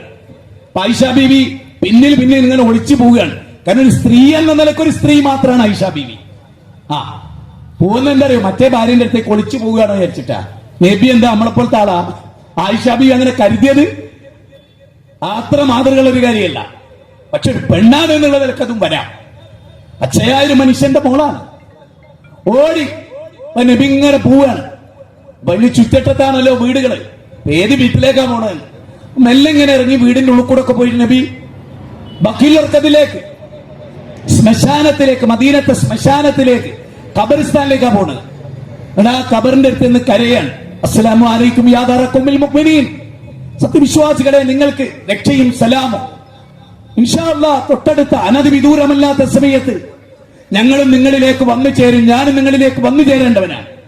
നബി തിരിഞ്ഞു നോക്കുമ്പോൾ ഒരു കഥപ്പ് ഇങ്ങനെ കേൾക്കുകയാണ്. ആയിഷ ബീവി തൊട്ട് പിറകിലേക്കാണ്. നബി തിരിഞ്ഞു എന്ന് കേട്ടപ്പോഴേക്ക് ആയിഷ ബീവി ഓടി ബെഡ് പോയി കിടന്ന് ഒന്നും അറിയാത്തവരെ പോലെ. അപ്പൊ നബി എന്ത് ചെയ്തു? മെല്ലെ ചെന്നിട്ട് ആയിഷ കഥപ്പുണ്ടില്ലേ എന്ന് ചോദിച്ചു. ആയിഷ എന്തോ ഒരു ശ്വാസപ്പിടുത്തം കൂടുതലാണല്ലോ. അപ്പോഴാണ് നബീനോട് പറയുന്നത്, ഒന്നുമില്ല, നിങ്ങൾ വേറെ വീട്ടിലേക്ക് പോവുകയാണോ നോക്കി പോയതാണ്, ക്ഷമിച്ചാൽ. ഞാൻ പറയുന്നത് ഇത് ദാമ്പത്യമാണ് അങ്ങേയറ്റ്. കാരണം എന്താ അറിയോ? ഞാനൊരു ഖുർആനിക വചനം പറഞ്ഞു, നിങ്ങളൊന്നും കേട്ടോ. വല്ലദീന യസ്ലൂന മാ അമറല്ലാഹു ബി അൻ യൂസല വയഖ്ശൗന റബ്ബഹും വയഖാഫൂന സൂഅൽ ഹിസാബ്. സൂറത്ത് റഅദ് എന്ന് പറഞ്ഞ അധ്യായം ശരിക്കും വായിക്കണം. 13-ാം അധ്യായം 21 മുതലുള്ള വചനമാണ്. കൂട്ടിയിണക്കപ്പെടാൻ അദ്ദേഹം കൽപ്പിച്ചത്, അള്ളാഹു കൽപ്പിച്ച ബന്ധങ്ങൾ കൂട്ടിയിണക്കുകയും നിങ്ങളുടെ രക്ഷിതാവിനെ പേടിക്കുകയും കടുത്ത വിചാരണ ഭയപ്പെടുകയും ചെയ്യുന്നവർ. ഈ ക്വാളിറ്റി ഒരു കുടുംബനാഥൻ ഉണ്ടാവണം, ഒരു ബാപ്പാക്ക് ഉണ്ടാവണം, ഒരു മകനുണ്ടാവണം. എന്ത്? പടച്ചോൻ ഈ ബന്ധം മുറിക്കരുത്. കാത്തിയുർ റഹ്മിൻ ലാ തദ്ഖുലുൽ ജന്ന. കുടുംബ ബന്ധം മുറിക്കുന്നത് പടച്ചോൻ ഇഷ്ടല്ല, ഓൻ സ്വർഗ്ഗത്തിൽ പോവില്ല. എന്നിട്ട് അല്ലാഹ് പറയാണെന്ത്? വല്ലദീന സബറു ഇബ്തിഗാ വജ്ഹി റബ്ബി. നോക്കൂ, അള്ളാന്റെ വജ്ഹ് ഉദ്ദേശിച്ച് ക്ഷമിക്കുക. വല്ലാത്തൊരു പോയിന്റ്. ഇനി നിങ്ങൾ കേട്ടോ, നമ്മളൊക്കെ നിസ്കരിക്കുന്നവരാണ്, നോമ്പ് നോക്കുന്നവരാണ്, സക്കാത്ത് കൊടുക്കുന്നവരാണ്, ദാനധർമ്മം ചെയ്യുന്നവരാണ്. പക്ഷെ സ്വർഗത്തിൽ കവാടത്തിൽ നിൽക്കുന്ന മലക്കുകൾ ഒരൊറ്റ പോയിന്റാ പറയാ, ഒരൊറ്റ ക്വാളിറ്റി പറഞ്ഞിട്ടാണ് സ്വർഗത്തിലേക്ക് കയറ്റുക. മനസ്സിലായില്ല? പറഞ്ഞു മനസ്സിലായി? നിസ്കരിച്ചത് കൊണ്ട് നീ സ്വർഗത്തിൽ വാന്ന് മലക്കുകൾ പറയില്ല. നോമ്പ് നോട്ടത് കൊണ്ട് നീ സ്വർഗത്തിൽ വാന്ന് പറയില്ല. താടി നീട്ടിയത് കൊണ്ട് നീ സ്വർഗത്തിൽ വാന്ന് പറയില്ല. നരിയാണിയോട് തുണിയെടുത്തോണ്ട് സ്വർഗത്തിൽ വാന്ന് പറയില്ല. ഇതൊക്കെ പ്രധാനപ്പെട്ടതാണ്. ദെൻ ഇതിനേക്കാളൊക്കെ പ്രധാനം നിസ്കാരത്തെ പറ്റി അല്ലാഹ് പറഞ്ഞപ്പോ സബറില്ലാത്തോണ്ട് നിസ്കാരമല്ല എന്നാ. ഞാൻ ഇന്ന് ഒരു നിസ്കാരം കഴിഞ്ഞ് ഇങ്ങനെ ഇരുന്നപ്പോ ഓർത്തൊരു കാര്യം പറയാം. മര്യാദയ്ക്ക് റുക്കൂല് നിൽക്കുന്ന എത്ര പേരുണ്ട്? മര്യാദയ്ക്ക് റുക്കൂവിൽ അടങ്ങി നിൽക്കുക. സുജൂദ് പോന്നോ കാണാൻ ഇടയിൽ എന്തോ ചെല്ലുന്നുണ്ടോ, അല്ല പും പും പും അത് വിടുന്ന മറ്റേ BMW കാറ് പോണമായി, പ്രത്യേകിച്ച് ഇപ്പോഴത്തെ ഹൈവേ കൂടി കഴിഞ്ഞ നിസ്കാരം കഴിഞ്ഞു. ഞാൻ ആലോചിക്കുക, 8 മണിക്കൂർ ഡ്രൈവ് ചെയ്യുന്ന ഒരു മനുഷ്യൻ. ഇപ്പൊ ഇന്നലെ എന്റെ സുഹൃത്തുക്കൾ മലപ്പുറം ജില്ലയിൽ നിന്ന് ഡ്രൈവ് ചെയ്ത് ഇവിടെ വന്നവരുണ്ട്. അത്രയും ടൈം കാലുകൊണ്ടും ക്ലച്ചും അതും ഒക്കെ പിടിച്ച് മാറ്റി അത്രയും ടൈം ഡ്രൈവ് ചെയ്യുന്ന ആ ക്ഷമ 5 മിനിറ്റ് നിസ്കാരത്തിനുണ്ടോ? 10 മിനിറ്റേ ആകണ്ട ഒരു നിസ്കാരം നല്ലോണം നിസ്കരിച്ച. ആ 10 മിനിറ്റ് ആകുമ്പോഴേക്ക് എത്ര പെട്ടെന്ന് ചാടി എണീറ്റ് മുങ്ങുന്നത് ആലോചിച്ചോക്കെ. ഞാൻ പറയുന്നത് നല്ലോണം ആലോചിക്കും. ഇവിടെ എന്താ അല്ലാഹ് പറയുന്നത്? മലക്കുകൾ സ്വർഗത്തിലേക്ക് കയറുമ്പോ പറയുന്ന വാക്കിന്റെ എന്താ അറിയോ? സലാമുൻ അലൈക്കും ബിമാ സബർതും. ക്ഷമിച്ചത് കൊണ്ട് സ്വർഗത്ത് കയറിക്കൊള്ളേ. ക്ഷമയാണ് ആധാരം. ഈ തിരുവനന്തപുരം ജില്ല, കൊല്ലം ജില്ല എന്നൊക്കെ പറഞ്ഞാൽ ഇത്തിരി ആണുങ്ങൾക്ക് ക്ഷമ കുറഞ്ഞ ജില്ല. കയറി തച്ചൂടരുതേ. ക്ഷമ പെട്ടെന്ന് ഹീറ്റാവും. മീറ്റിംഗ് ഒക്കെ ഇരിക്കുമ്പോ കാണാം ഓരോരുത്തർ സിംഹക്കുട്ടിനെ പോലെ കടിച്ചാടും. അടക്കം പെട്ടെന്ന് ദേഷ്യം പിടിക്കുക. ഒരു സ്വഹാബി വന്നിട്ട് ചോദിച്ചു, ഞാൻ എന്നെ ഉപദേശിച്ച് നന്നാക്കണം. ലാ തഖ്ലബ് അത് തൊട്ടേന് പിടിച്ചതിനൊക്കെ കോപം. ഞാൻ ഇവിടെ ഇരിക്കുന്നോട് ചോദിട്ടെ, ഏറ്റവും സംതൃപ്തമായ ഒരു ജീവിതം കിട്ടാൻ ക്ഷമ വളരെ അനിവാര്യമാണ്. ഭാര്യ എന്തൊക്കെയോ പറയുന്നു, ഒന്നും ചെവി എടുക്കാണ്ട് ഇങ്ങനെ. നിങ്ങളെന്തോന്നും മിണ്ടാത്തേ? നിങ്ങളെന്തോ? ഒന്നുമില്ല, ഇബിലീസ് നോക്കിയൊക്കെ ചിരിക്കണ്ട്. വല്ലാണ്ട് മൂപ്പര് ചിരിക്കണ്ട. അതുകൊണ്ട് ഞാൻ തൽക്കാലം മിണ്ടില്ല. ഈ 2 വാക്ക് പറഞ്ഞു, 3 4 ചീത്ത പറഞ്ഞാൽ അവിടെ കൂലേ ഒരുത്തരം പുളിച്ച തെറി, മറ്റോ മൈൻഡ് തന്നെ നിൽക്കണില്ല. എത്ര സമയം തെറി പറയൂ? അത് ദാമ്പത്യ ജീവിതത്തിൽ ആരായിരുന്നു? ഭാര്യയായാലും ഭർത്താവിലും മിണ്ടാതിരുന്ന എത്രയോ സുഖ. കാരണം മിണ്ടിയ ഇതൊക്കെ മരക്കൾ രേഖപ്പെടുത്തും. മിണ്ടായിരുന്നാ മതി, ഒരു നല്ല വാക്ക് പറയാം. ഞാനിതിനൊന്നുമില്ല, കാരണം എന്റെ വാക്ക് എന്റെ റബ്ബ് എഴുതി വെക്കുന്നുണ്ട്. നിർത്തി. നീ ഇതിന് വർത്താനല്ല. ദേഷ്യമൊക്കെ വരെ എനിക്കും വരാറുണ്ട്. നന്നായിട്ട് ദേഷ്യം പിടിക്കുന്ന ഒരാളാണ് ഞാൻ. അത്യാവശ്യത്തിന്, ആവശ്യമില്ലാത്ത ഒരു സ്ഥലത്തും ദേഷ്യം പിടിക്കാറില്ല. അത് മറ്റൊരു വിഷയമാണ്. ഞാൻ പറയുന്നത്, കോപം സംതൃപ്ത കുടുംബത്തിനെതിരാണ്. കോപം നബി സല്ലല്ലാഹു അലൈഹി വസല്ലം, ഞാൻ ഒരു ഉദാഹരണം പറയാം. ദാമ്പത്യ ജീവിതമാണല്ലോ. നോക്കൂ, മറ്റൊരു ഭാര്യയുടെ വീട്ടിൽ നിന്ന് ആയിഷാ ബീവി പായസം ഉണ്ടാക്കി. നബിക്ക് ഏറ്റവും ഇഷ്ടപ്പെട്ട മധുര പായസം. അത് ആയിഷാ ബീവി പ്രിപ്പയർഡ് ആയിക്കൊണ്ടിരിക്കുന്നതിന് മുമ്പ് മറ്റൊരു ഭാര്യ ഉണ്ടാക്കി. മത്സരിച്ചുണ്ടാക്കിയൊന്നല്ല, ആ ഭാര്യ കുറച്ച് നേരത്തെ വെച്ചോണ്ട് ആ പായസം കുറച്ച് നേരത്തെ അതൊരു പെൺകുട്ടിയുടെ കയ്യിൽ കൊടുത്തയക്കണം നബിക്ക്. അപ്പൊ ആയിഷാ ബീവിയുടെ പായസം വെക്കണ നബിക്ക് ഇഷ്ടായിട്ടാ കുടിക്കാനാ. ഈ പായസവും ഈ പെണ്ണിന്റെ വരവും കണ്ടപ്പോ ആയിഷാ ബീവിക്ക് സഹിച്ചില്ല. പാത്രത്തിനൊരൊറ്റ തട്ട വെച്ചു. അബൂബക്കർ സിദ്ദീഖ് റളിയല്ലാഹുവിന്റെ മോള, സ്വർഗത്തിന്റെ 8 വാതിലുകളിലൂടെ വിളിക്കപ്പെടുന്ന ഒരു വാപ്പാന്റെ മോള. എന്നിട്ടും മറ്റൊരു ഭാര്യയെ സഹിക്കാൻ കഴിയുന്നില്ല. അത് സ്ത്രീകളെ അങ്ങനെയാണ് അള്ളാഹ് സൃഷ്ടിച്ചത്. നിങ്ങളെ കുറ്റമൊന്നല്ല, അതിൽ ഭർത്താവ് നല്ല ക്ഷമയുള്ള ആളായാൽ മതി. സത്യമായിട്ട് അങ്ങനെ എന്തെങ്കിലും ഒരു ക്ഷമകേട് നിങ്ങൾ തോന്നുക, നിങ്ങൾ ഇങ്ങനത്തെ കമ്പി കാണൂലേ, അതിനെ പിടിച്ച് കൈ ഇങ്ങനെ കെട്ടിക്കാറ്. അല്ലാ സബൂർ തരണേ റബ്ബേ. പൊട്ടരുത്. ഇത് ദാമ്പത്യ ജീവിതമാണല്ലോ, പൊട്ടിപ്പരുത്. മുറുക്കി പിടിക്കും. നിങ്ങൾ പോയി കഴിഞ്ഞ എല്ലാം കഴിഞ്ഞിട്ട് മെല്ലെ കൈ ഇങ്ങനെ അയച്ചിട്ട്, അതിന് കൂലിയുണ്ട്.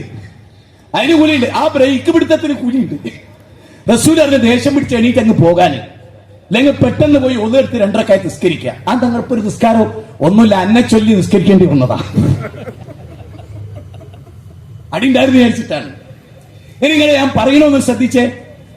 മറ്റൊരു വീട്ടിൽ നിന്ന് പായസം കൊണ്ടുവരുമ്പോ ആയിഷാ ബീവി ഒരു ഒറ്റ പൊട്ടിച്ചു കൊടുത്തു. ശരിക്കുണ്ടല്ലോ നിങ്ങള്.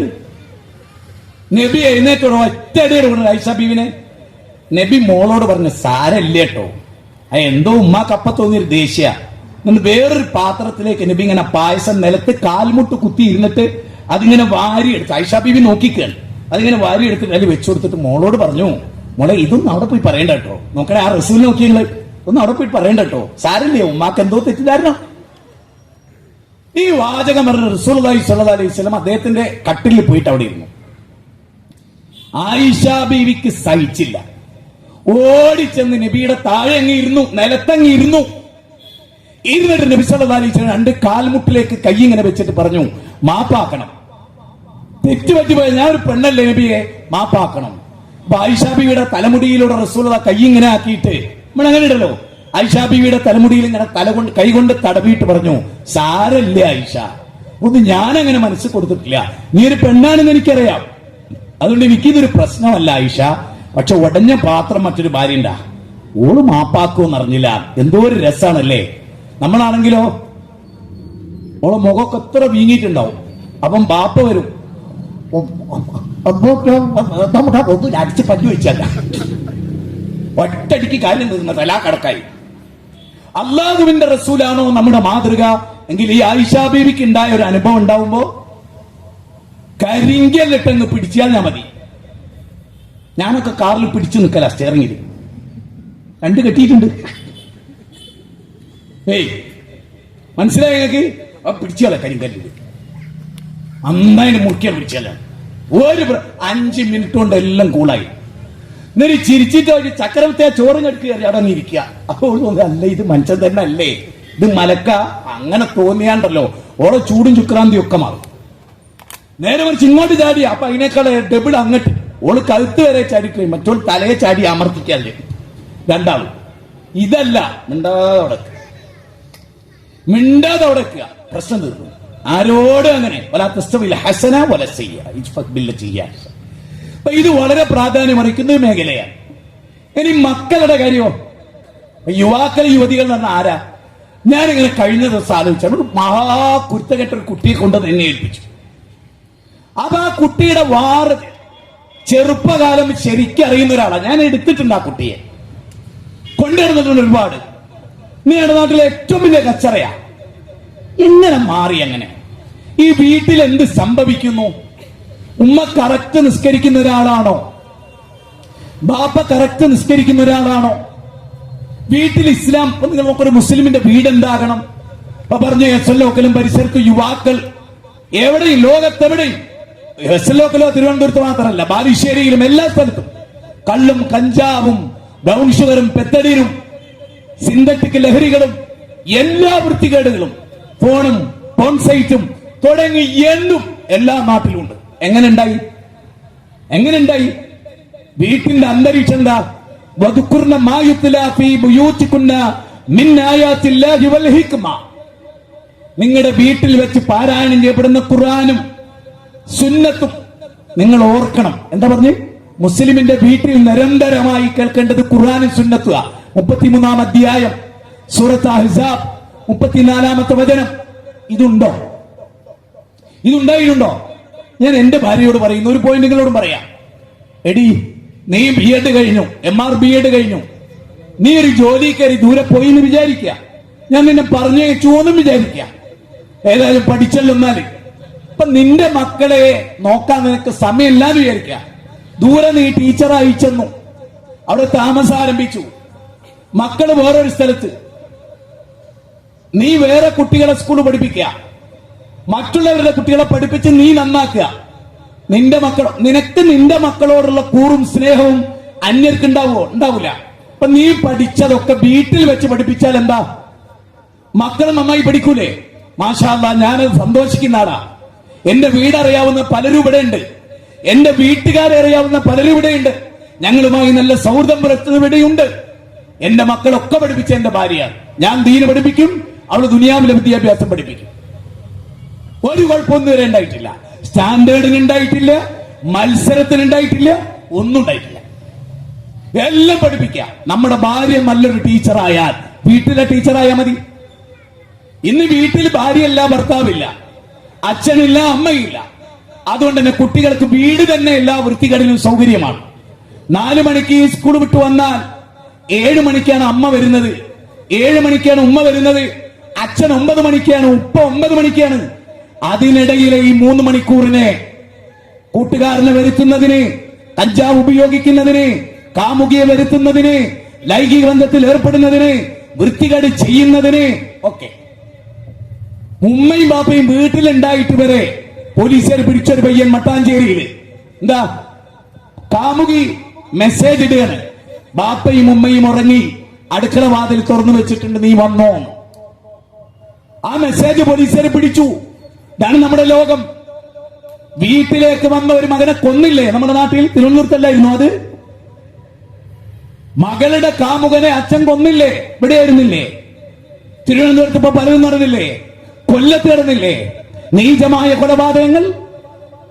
ഡോക്ടർമാർ കഞ്ചാവ് ഉപയോഗിക്കുന്നില്ലേ? ഞാൻ യുവാക്കളോട് ചോദിക്കാൻ, ഞാനും നിങ്ങളൊക്കെ യുവാക്കളാണ്. ലോകത്തിന് ഉപകാരമുള്ള യൗവനം എവിടെ? ചരിത്രത്തിന് ഉപകാരമുള്ള യൗവനം എവിടെ? കള്ളു കുടിക്കാത്ത ബോധമുള്ള ഈ രാജ്യത്തിന്റെ യശസ് ഉയർത്തിപ്പിടിക്കുന്ന അന്തസ്സുള്ള മക്കൾ എവിടെ? മൗലാന മുഹമ്മദ് അലി ജൗഹർമാരെവിടെ? വല്ലഭായി പട്ടേൽമാരെവിടെ? ഖാൻ അബ്ദുൽ ഗഫാർ ഖാൻമാരെവിടെ? പണ്ഡിറ്റ് ജവഹർലാൽ നെഹ്റുവും അതുപോലെ ആൽബർട്ട് ഐൻസ്റ്റീനും എവിടെ? സർ ഐസക് ന്യൂട്ടൻ എവിടെ? പുതിയ തലമുറയിൽ നിന്ന് അത്തരം യൗവനങ്ങളെ തെരഞ്ഞെടുക്കാൻ പറ്റുമോ? ലോക ഫുട്ബോള് 135 കോടി മനുഷ്യരുടെ ഒരു രാജ്യത്ത് 1.5 മണിക്കൂർ സ്റ്റാമിനുള്ള 11 പേരെ എന്ന് വരെ ഉണ്ടാക്കാൻ കഴിഞ്ഞിട്ടില്ല. തൊള്ളക്ക് നല്ല സ്റ്റാമിനയാണ്. പിന്നെ നമ്മുടെ നാട്ടിലെ ഏറ്റവും വലിയ മത്സരം എന്ന് പറയും 25 ബോൾ വെച്ചാൽ എത്ര വലുപ്പുണ്ടാകുമോ അത്ര വലിയ ബാക്കും അത്ര വലിയ മുന്നും ഉണ്ടാക്കുന്ന മത്സരിക്കുക. അച്ഛൻ നോക്കണം, മോളെ കുറച്ചുകൂടി പൊന്തണം കേട്ടോ ബാക്ക്, നാളെ അടുത്ത ഉദ്ഘാടനം കേമാവും. അങ്ങനത്തെ തന്തയും തള്ളയുള്ള നാട്ടിൽ നമ്മൾ ജീവിക്കുന്നത്. നേരെ മറിച്ച് ഫുട്ബോൾ കളിക്കാൻ കാലിന് ശേഷിയുള്ള മകളും മകനല്ല, ശരീരം വെളുക്കണം, കവിള ആപ്പിട് പോലെ തിളങ്ങണം, 4 ആളും നോക്കി നിന്നിട്ട് യൂട്യൂബ് വരുമാനത്തിൽ നടക്കി ചിക്കിടി കിട്ടണം. അന്തസ്സില്ലാത്ത ഒരു തലമുറയാണ് കേരളത്തിലൊക്കെ വളരുന്നത്. മലയാളി ഒരു തരം കൊലയാളിയായി മാറുന്ന ഒരു ലോകത്ത് നമ്മൾ ജീവിക്കുന്നത്. അതുകൊണ്ട് ഞാൻ നിങ്ങളോടൊരു കാര്യം പറയട്ടെ. എങ്ങനെയാണ് പ്രവാചക തിരുമേനി മക്കയിലെ ഒരു സൊസൈറ്റിയെ ഉണ്ടാക്കിയത്? ഇപ്പൊ ജാഫർ ബിൻ അബീ താലിബ് നേഗസ് രാജാവിന്റെ കൊട്ടാരത്ത് പറയുന്നുണ്ട്, ഞങ്ങള് ബിംബാരാധകരായിരുന്നു, ശവന്തീനികളായിരുന്നു, കുടുംബബന്ധം ഞങ്ങൾക്ക് ഉണ്ടായിരുന്നില്ല, ഭാര്യമാരോട് ഞങ്ങൾ അനീതി കാണിച്ചിരുന്നു, ഭാര്യമാരുടെ മുഖം അടിച്ച് ഞങ്ങൾ പൊട്ടിച്ചിരുന്നു, ഞങ്ങളുടെ സ്ത്രീകളെ ഞങ്ങൾ കൊന്നിരുന്നു, ജീവനോട് ഞങ്ങളുടെ മക്കളെ കുഴിച്ചുമൂടിയിരുന്നു. ഇതൊക്കെ ഇല്ലാണ്ടായി. ഖുർആൻ പഠിപ്പിക്കപ്പെട്ടു. QHLS, പീസ് റേഡിയോ, നേർവഴി, 1 മിനിറ്റ് ടോക്ക്, ഇതെല്ലാം ജനങ്ങളെ മോട്ടിവേറ്റ് ചെയ്യുന്ന 1377 മിനിറ്റ്. അതാണ് 1 മിനിറ്റ് ടോക്ക്. ഒറ്റ മിനിറ്റിലെ ടോക്ക്. എന്നൊക്കെ നല്ല രസമുള്ള കാര്യങ്ങളാണ്. ഓരോ ദിനവും ഓരോ വ്യത്യസ്തം. നമ്മുടെ ജില്ലക്കാരുണ്ട്, നമ്മുടെ മക്കളുണ്ടതിൽ. എന്തൊരു സന്തോഷമാണ്. കഞ്ചാവടിക്കാത്ത ഇതാ വരുന്നു നമ്മുടെ വിദ്യാർത്ഥി സ്റ്റേറ്റ് സമ്മേളനം പെരിന്തൽമണ്ണ. ഏതാണ് ആ വിദ്യാർത്ഥി സമൂഹം? ബാപ്പാനെ കഴിഞ്ഞ ദിവസം ഒരു ബാപ്പ ഒരു മകളെ കൊണ്ട് എന്റെ വീട്ടിൽ വന്നു. ഇന്നലെ എന്റെ വീട്ടിൽ വന്നിട്ട് അയാൾക്ക് സംസാരിക്കാനുള്ള കാര്യം എന്താ? എന്റെ മോൾക്ക് കാമുകന് ലെറ്റർ കൊടുത്ത് എന്തിന്? ചാടിപ്പോരാൻ. ഞാൻ നിന്നെ ഏത് നിമിഷം വിളിച്ചാലും ബാപ്പാനെയും ഉമ്മാനെയും ധിക്കരിച്ച് നീ ഇറങ്ങണം. അന്തസ്സുള്ള ഒരു മകൻ പറയോ? ബാപ്പാനെ ഉമ്മാനെയും സ്നേഹിക്കുന്ന ഒരു മകൻ പറയോ? അവന്റെ ബാപ്പാക്കും ഉമ്മാക്കും അവൻ എത്ര കണ്ണിലെ കൃഷ്ണമണിയാണോ അത്ര കൃഷ്ണമണിയല്ലേ ആ പെൺകുട്ടി? അന്തസ്സില്ലാത്ത ഒരു ലോകത്താ ജീവിക്കുന്നത്. കല്യാണം വേണ്ട, ജീവിതം വേണ്ട, ആസ്വദിക്കണം മുന്തിരിച്ചാറ് പോലെയുള്ള ഈ ജീവിതം. യാ മാശറ ശബാബ് മൻ ഇസ്തതാഅ മിൻകുമുൽ ബാഅ ഫലിയതസബ്ബജ് അഅ്ദുലിൽ ബസർ ഫഹ്സനുൽ ഫറജ്. യുവാക്കളെ കല്യാണം കഴിക്കണം. ലൈംഗികത അരാജകത്വത്തിൽ വരരുത്, സ്വവർഗരതി ഉണ്ടാകരുത്, സൊഡോമി ഉണ്ടാവരുത്, ലെസ്ബിയൻ ആകരുത്. കല്യാണം കഴിച്ചോളൂ, ഭാര്യമാരുമായി ആനന്ദിച്ചോളൂ, 4 വരെ കല്യാണം കഴിച്ചോളൂ, കുടുംബം പോറ്റിക്കോളൂ, അനന്തര സ്വത്ത് വിട്ടേച്ചു പോയിക്കോളൂ, അന്തസ്സായി ജീവിച്ചോളൂ, ഉന്നത വിദ്യാഭ്യാസം കൊടുത്തോളൂ, പെൺകുട്ടിയെ നല്ലവണ്ണം വളർത്തിക്കോളൂ, അന്തസ്സുള്ള ഒരു പുരുഷന്റെ കയ്യിൽ ഏൽപ്പിച്ചോളൂ. സ്വർഗമുണ്ട് എന്ന് റസൂൽ. വൈദൽ മൗദതു സുയിലത് ബിഅയ്യി ദംബിൻ ഖുതിലത് 81:8-9 വചനങ്ങൾ. അധ്യായം 81. ജീവനോടെ കുഴിച്ചു മൂടപ്പെട്ട പെൺകുട്ടി ചോദ്യം ചെയ്യപ്പെടുന്ന ദിവസം. മഹാനായ ലുഖ്മാനുൽ ഹക്കീം. ഇത് ഞാൻ എല്ലാ രക്ഷിതാക്കളും പറയാ. നമ്മൾ പലപ്പോഴും എന്താ ചെയ്യല്? ഇപ്പൊ നമ്മളൊരാളെ ആരിസ് സലീമിന്റെ അടുത്ത് കൊണ്ടുപോകും, CP സലീമിന്റെ അടുത്ത് കൊണ്ടുപോകും, താജുദ്ദീന്റെ അടുത്ത് കൊണ്ടുപോകും, മുനവറിന്റെ അടുത്ത് കൊണ്ടുപോകും, എല്ലാവരുടെ അടുത്തും കൊണ്ടുപോകും. സ്വന്തം മക്കളെ ഉപദേശിക്കാൻ വാപ്പാര് പ്രാപ്തരാകണം. സൂറത്ത് ലുഖ്മാനിൽ പഠിപ്പിക്കുന്ന ആരാണ്? യാ ബുനയ്യ, എന്റെ മോനെ, ഇന്ന ശിർക ലദുൽമുൻ നബി. ചെറിയ കുട്ടി, 10 താഴെ പ്രായമുള്ള കുട്ടിയാണ് യാ ബുനയ്യ എന്ന് പറയാം. മോനെ, പൊന്നെ മോനെ, ശിർക്കുണ്ടാകരുത് എന്നൊരു വാപ്പ പഠിപ്പിക്കുക. ഇന്ന് വാപ്പാന്റെ മടിയിലിരുത്തി ലോകം നിയന്ത്രിക്കുന്ന CM ഇടപൂരാ മോനെ എന്നാ പഠിപ്പിക്കുന്നത്. അല്ലാണെന്നല്ല. ആരാണ് മോനെ മുദബ്ബിറുല്ലാലം? അബൂജഹൽ പറഞ്ഞു, ലയഖൂലുന്നല്ലാഹ് വമൻ യുദബ്ബിറുൽ അംറ. 10-ാം അധ്യായം 31-ാമത്തെ വചനം. ലോകം നിയന്ത്രിക്കുന്ന ആരാ? അബൂജഹലെ? അല്ലാഹ്.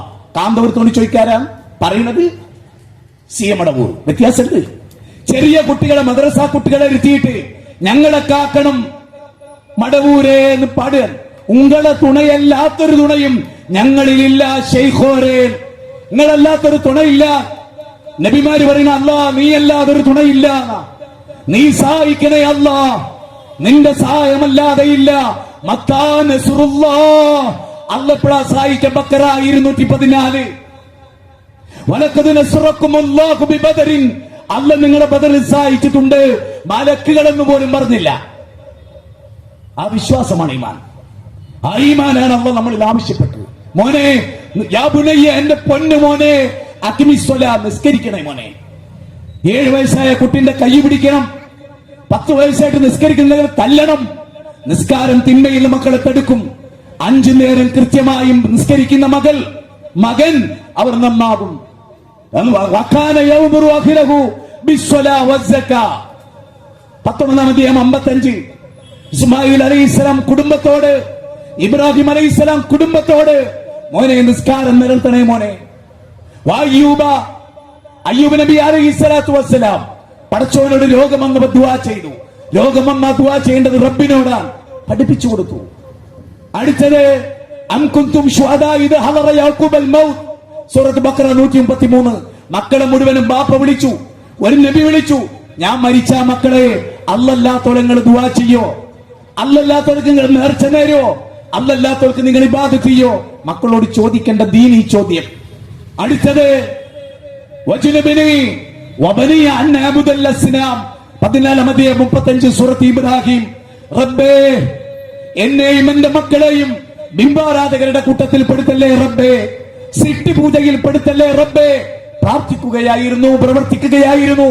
അല്ലാഹുവേ, ഇന്ദ ബൈതിക്കൽ മുഹറം, ഞാനിതാ ഈ പരിശുദ്ധ കഅബത്തിനടുത്ത് എന്റെ മോനെയാക്കി, എന്റെ കുടുംബത്തെയാക്കി, യുഖീമുസ്സലാ, അവർ നിസ്കാരം നടത്തുന്നതിന് വേണ്ടി.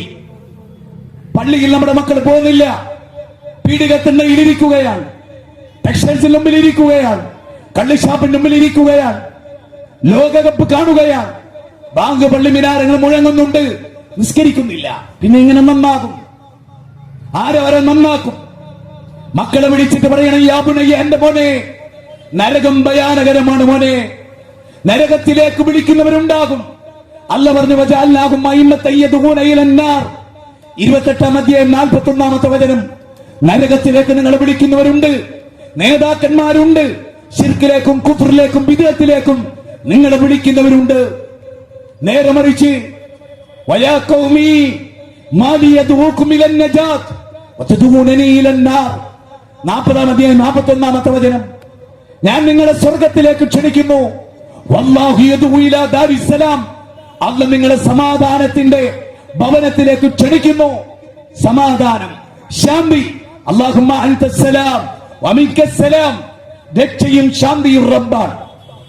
മോനോട് പറഞ്ഞു, മോനെ, ഭൂമിയിലൂടെ വിനയാന്വിതനായി നടക്കണം മോനെ, നന്മ കൽപ്പിക്കുകയും തിന്മ വിരോധിക്കുകയും ചെയ്യണം മോനെ. അങ്ങനെ ബാപ്പ പഠിപ്പിക്കുന്ന ഒരു മോൻ കേടുവരുമോ? ഞാൻ ഇവിടെ ഇരിക്കുന്ന എല്ലാവരോടും ഒരു സിമ്പിൾ ചോദ്യം ചോദിച്ചോട്ടെ. മക്കൾക്ക് വേണ്ടിയാണ് ജീവിക്കുന്നതെന്ന് പറയാത്ത ഒറ്റ ബാപ്പയില്ല, അല്ലേ? മക്കൾക്ക് വേണ്ടി ജീവിക്കുന്നു എന്ന് പറയുന്ന ഈ ബാപ്പ മക്കളുടെ കൂടെ എത്ര ജീവിച്ചിട്ടുണ്ട്? മനസ്സിലായില്ല? അവർ പുറത്തു പോകുന്നുണ്ട്, ജോലിക്ക് പോകുന്നുണ്ട്, നിങ്ങൾ എന്നും തിരക്ക. മക്കൾ ഉറങ്ങിയിട്ടാണ് നിങ്ങൾ വരിക, മക്കൾ ഉണരുന്നതിന് മുമ്പ് നിങ്ങൾ പോയിട്ടുണ്ട്. എന്റെ ചോദ്യം അതല്ല. ഞാൻ എന്റെ മോളുണ്ട് ജാമ്യത്തുൽ ഹിന്ദില്, ആയിഷ. അവൾക്ക് 6 വയസ്സുണ്ടായിരുന്നപ്പോ എല്ലാ വർഷവും ഞാൻ ഓരോ ചോദ്യം ചോദിക്കും മക്കളോട്. ഞാൻ ആ വർഷത്തിൽ മക്കളോട് ചോദിച്ചു, ഞാനൊരു നല്ല പിതാവാണോ? ബാപ്പീനാണ് അവരെ വിളിക്കുക. നല്ല വാപ്പിയാണോ? അവന്റെ എല്ലാ മക്കളും നല്ല വാപ്പിയാണ്, ഞങ്ങൾക്ക് കിട്ടിയ സൗഭാഗ്യമാണ്. പക്ഷെ ആയിഷ മോള് പറഞ്ഞു നല്ല വാപ്പിയാണ്, പക്ഷേ. അപ്പൊ എനിക്ക് ഭയങ്കര സങ്കടമായി. ആയിഷ മോള് എനിക്ക് അത്ര ഇഷ്ടമാണ്. അപ്പൊ അവളെന്നോട് ഞാൻ ചോദിച്ചു അവളോട്, എന്താ മോളെ ഒരു പക്ഷേ? വാപ്പി നല്ല വാപ്പിയാണ്, പക്ഷെ ഞങ്ങൾക്ക് കിട്ടുന്നില്ലല്ലോ, ഞങ്ങൾക്ക് കിട്ടുന്നില്ല. അപ്പൊ എനിക്ക് വലിയ സങ്കടമായി. അപ്പൊ ഞാൻ എന്ത് ചെയ്തു? എന്റെ പ്രഭാഷണങ്ങളൊക്കെ ഒന്ന് ക്രമീകരിച്ചു, മക്കളുടെ കൂടെ ജീവിച്ചു. മാഷാ അല്ലാഹ്, ഈ കോവിഡാനന്തരവും എനിക്കൊരു വർഷത്തോളം രോഗം വന്നപ്പോ ആ സ്നേഹം ഞാൻ ആസ്വദിച്ചു. ഞാൻ അവരുടെ കൂടെ കൊടുത്തു. എനിക്ക് കണ്ണീര് കുടിക്കേണ്ട ഒരു മുഹൂർത്തം ഇതുവരെ അല്ല, നാളെ ഉണ്ടാവുമെന്ന് എനിക്കറിയില്ല. മക്കളെ കൂടെ ജീവിക്കാൻ കഴിയണം. നോക്കൂ, മിമ്പറിൽ പ്രസംഗിക്കുക. ഞാൻ ചോദിക്കട്ടെ, ഉച്ചുകുടിയിലെ പള്ളിയിൽ ഞാൻ ഖത്തീബായിരുന്ന കാലം, എന്റെ പേരക്കുട്ടി പള്ളിയിൽ ഞാൻ ഖുതുബ നടത്തു വന്നാൽ ഞാൻ മിമ്പറിൽ ഇറങ്ങുമോ? എന്റെ കുട്ടിയെ നിങ്ങളെടുത്ത് കൊണ്ടുപോകും പുറകോട്ട്. പക്ഷെ ഞാൻ ഇറങ്ങി എടുക്കുവോ? എന്നിട്ട് മിമ്പറിൽ ഞാൻ ആ കുട്ടീനെ ഇരുത്തുവോ? മുഹമ്മദ് നബി അത് ചെയ്ത ആളാ സല്ലല്ലാഹു അലൈഹി വസല്ലം. നബി സല്ലല്ലാഹു അലൈഹി വസല്ലം മിമ്പറിൽ ഇറങ്ങി, കുട്ടി ഇങ്ങനെ വരിക, ഫാത്തിമയാണ്, ചങ്കാണ്, കരളിന്റെ കരലാണ്, ഫാത്തിമയുടെ മക്കളാണ് വരുന്നത്. നബി മിമ്പറിൽ ഇറങ്ങി എടുത്തതിന് ശേഷം നബി ഒരു ആയത്തോതി, യാ അയ്യുഹല്ലദീന ആമനൂ ലാ തുൽഹികും അംവാലുകും വലാ ഔലാദുകും അൻ ദിക്രില്ലാഹ്. അള്ളാനെ തൊട്ട് നമ്മൾ മറക്കണത് മക്കളെ ഓർക്കുമ്പോ. മക്കളുടെ കൂടെ കളിച്ചത് ഒരുവരെ നമ്മൾ നഷ്ടപ്പെട്ടു. അത്രയും വലുതാണ് മക്കൾ. അൽ മാലു വൽ ബനൂന സീനത്തുൽ ഹയാത്തുദ് ദുനിയ, 18-ാം അധ്യായം 46, 63-ാം അധ്യായം 9. നോക്കൂ, റസൂലിന്റെ ഷോൾഡർ കഴുത്ത് കയറിയാണ് ഒരു കുട്ടി നിസ്കരിക്കുമ്പോ. എന്നിട്ട് സുജൂദിൽ നബി ഇങ്ങനെ അവനെ പിടിച്ചു വെച്ച അവൻ കരയുന്നുള്ളത് കൊണ്ട് നബി സുജൂദ് തന്നെ കിടക്കുകയാണ്. ഒരു സഹാബി എഴുന്നേറ്റ് നോക്കുമ്പോ നബിയുടെ പെരടിയിലുണ്ട് കുട്ടി. പൊതുമുതലിൽ നിന്ന് കാരക്ക തിന്നപ്പോ തുപ്പിക്കല മോനെ. അബൂ ദുജാന സുബൈ നിസ്കാരം കഴിഞ്ഞ് പെട്ടെന്ന് പോവും. അപ്പൊ ആളുകൾ അദ്ദേഹത്തെ പിടിച്ചു വെച്ച് എന്താ ദിക്ർ ചെല്ലാത്തത്? ഒന്നുമില്ല, എന്റെ മക്കളെ നേരത്തെ എഴുന്നേക്കും.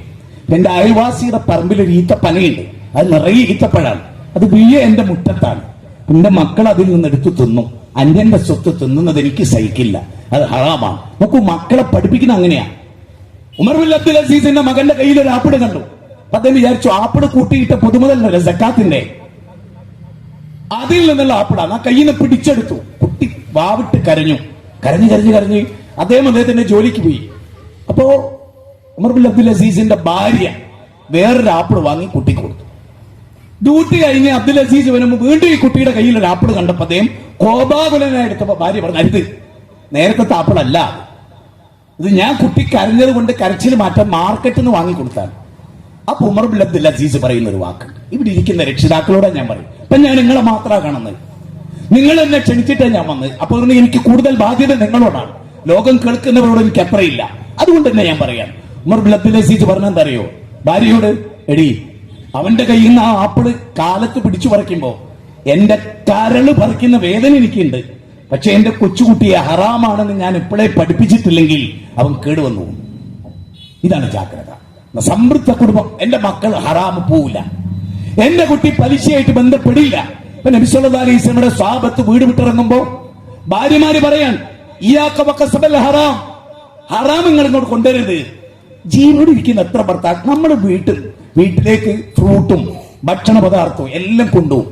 ഏതെങ്കിലും ഒരു ഭാര്യ നമ്മൾ പറയണം ഇതിൽ ഹറാമുണ്ടോന്ന് ചോദിച്ചിട്ടുണ്ട് ജീവിതത്തിൽ എപ്പോഴെങ്കിലും? വേഗം കൊണ്ടുവരി, എത്ര സമയം കാത്തിക്കുന്നത് വേഗം ഉണ്ടാക്കിയിട്ട് ആദ്യം അങ്ങ് തിന്നു. ആധുനികത ഞാൻ പറയുന്നത്. നേരെ മനസ്സു സ്വഹാബത്തിന്റെ ഭാര്യമാർ ചോദിക്കുന്നത് ഹറാമാണോ ഹലാലാണോ? നബി സല്ലല്ലാഹു സഅദ് ബിൻ അബി വഖാസ് അദ്ദേഹത്തിന്റെ ഏറ്റവും വലിയ ക്വാളിറ്റി എന്താ അറിയോ? ജീവിതത്തിൽ ജാഹിലിയത്തിലും ഹറാമ് തിന്നിട്ടില്ല. ഹറാമ് തിന്ന ദുആ കബൂൽ ചെയ്യില്ല, ഹറാമ് തിന്നവനെ രക്ഷപ്പെടാൻ കഴിയില്ല, ഹറാമ് തിന്നവനെ ഇബ്ലീസ് കുഴയ്ക്കണം. അപ്പൊ സംതൃപ്ത കുടുംബം, നമ്മൾ ശരിക്കും ഫെബ്രുവരി 23 നമ്മുടെ ജില്ലാ ഫാമിലി കോൺഫറൻസിൽ നമ്മൾ വ്യത്യസ്തമായ വിഷയം, നാനാതലത്തിലുള്ള വിഷയം നമ്മൾ കൈകാര്യം ചെയ്യും. കഞ്ചാവടിക്കുന്ന മനുഷ്യർ സ്വയം നശിക്കുന്ന ഏതെങ്കിലും ഒരു മൃഗം കള്ളിഷാപ്പിന് മുമ്പിൽ ക്യൂ നിൽക്കുന്നുണ്ടോ? കഞ്ചാവടിക്കുന്നുണ്ടോ? ഏതെങ്കിലും ഒരു ജന്തു നശിച്ചു പോയിട്ടുണ്ട് അങ്ങനെ കാട്ടറൈ അടിച്ചിട്ട് തുണിയൊക്കെ ഉരിഞ്ഞിട്ട് അങ്ങനെ റോഡ് കിടക്കുകയാണ്. എത്ര ദയനീയമായ അവസ്ഥ. ന്യൂഹോപ്പ് പെരുന്തൽമണ്ണ അവിടെ വരുന്നുണ്ട് ആയിരക്കണക്കിന് മനുഷ്യർ, മദ്യപാനികൾ, മയക്കുമരുന്നിൽപ്പെട്ടവർ. നമ്മുടെ മക്കളെ തിരുവനന്തപുരത്ത് നിന്നൊക്കെ എന്നെയൊക്കെ വിളിച്ചിട്ട് ആളുകളോട് കൊണ്ടുവന്നാക്കിയിട്ടുണ്ട്. ഒരു യൗവനത്തെ രക്ഷിക്കാൻ നമുക്ക് കഴിയണം. ഇതിന്റെ യുവാക്കളോടും വിദ്യാർത്ഥി സെക്രട്ടറിയോടും ഇഷ്ടത്തിന് ഞാൻ പറയുന്നത് ഭയങ്കരമായൊരു ബാധ്യത. ഇതൊക്കെ ഒരു മുസ്ലിം പോക്കറ്റാണ്. ഭീമാ പള്ളി ഉൾക്കൊള്ളുന്ന പ്രദേശം, ഇതൊക്കെ ഈ മുസ്ലിം സമുദായത്തിൽ മറ്റുള്ള എല്ലാ സമൂഹത്തിൽ നിന്നും വ്യത്യസ്തമായി ക്വാളിറ്റി ഇല്ലെങ്കിൽ നമ്മൾ മുസ്ലിങ്ങളായതിന്റെ പൊരുളെന്താണ്? കുൻതും ഖൈറ ഉമ്മ ഉഖ്രിജത് ലിന്നാസ് തഅമുറൂന ബിൽ മഅറൂഫ് വതൻഹൂന അനിൽ മുൻകർ വതുഅ്മിനൂന ബില്ലാഹ്. നിങ്ങളൊരു ഖൈറു ഉമ്മത്താണ്, നന്മ കൽപ്പിക്കുന്ന തിന്മ വിരോധിക്കുന്ന ഖൈറു ഉമ്മത്ത് ഉണ്ടാവണ്ടേ? എന്ന് ആലോചിച്ച് നോക്ക്. ഞാന് എന്റെ നാട്ടിൽ വീടിന്റെ അടുത്തൊരു പള്ളിയുണ്ട്, അതിന്റെ പ്രസിഡന്റായിട്ട് വർഷങ്ങളായി. സെക്രട്ടറി സിദ്ദീഖായിരുന്നു. കഴിഞ്ഞ കുറച്ചു മുമ്പ് അദ്ദേഹം മരിച്ചു. ചെറുപ്പക്കാരനായിരുന്നു. അദ്ദേഹം ഷട്ടിൽ ബാറ്റ് കളിച്ച് കസേരയിലിരുന്നു, എടുത്തോട്ട് മറിഞ്ഞ് മരിച്ചു വീണു.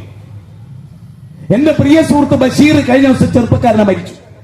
എന്റെ പ്രിയ സുഹൃത്ത് സാജിയുടെ ഭാര്യ അതുപോലെ വീണ് മരിച്ചു. ഇപ്പൊ ഞങ്ങളുടെ വൈസ് പ്രസിഡന്റ് കളിച്ചു കഴിഞ്ഞപ്പോ അദ്ദേഹം ബോധം കെട്ട് വീണു. കഴിഞ്ഞ 10-20 ദിവസമായി അദ്ദേഹം അബോധാവസ്ഥയിൽ. മരണങ്ങൾ പൊടുന്നനെ വരുന്നു. ആക്സിഡന്റ് വന്ന് മെഡിക്കൽ വിദ്യാർത്ഥികൾ, ഡോക്ടർമാർ മരിക്കുന്നു. ദിനേന എന്നോണം യുവാക്കൾ മരിച്ചു വീഴുന്നു. അമേരിക്ക എത്ര അഹങ്കരിച്ചിരുന്നു, ഞങ്ങളെ തോൽപ്പിക്കാൻ ആരുമില്ലെന്ന്. ലോകത്തിലെ ഏറ്റവും വലിയ മണിസൗധങ്ങൾ, അമ്പരചുംബികളായ കൊട്ടാരങ്ങൾ അവിടെയുള്ളത്.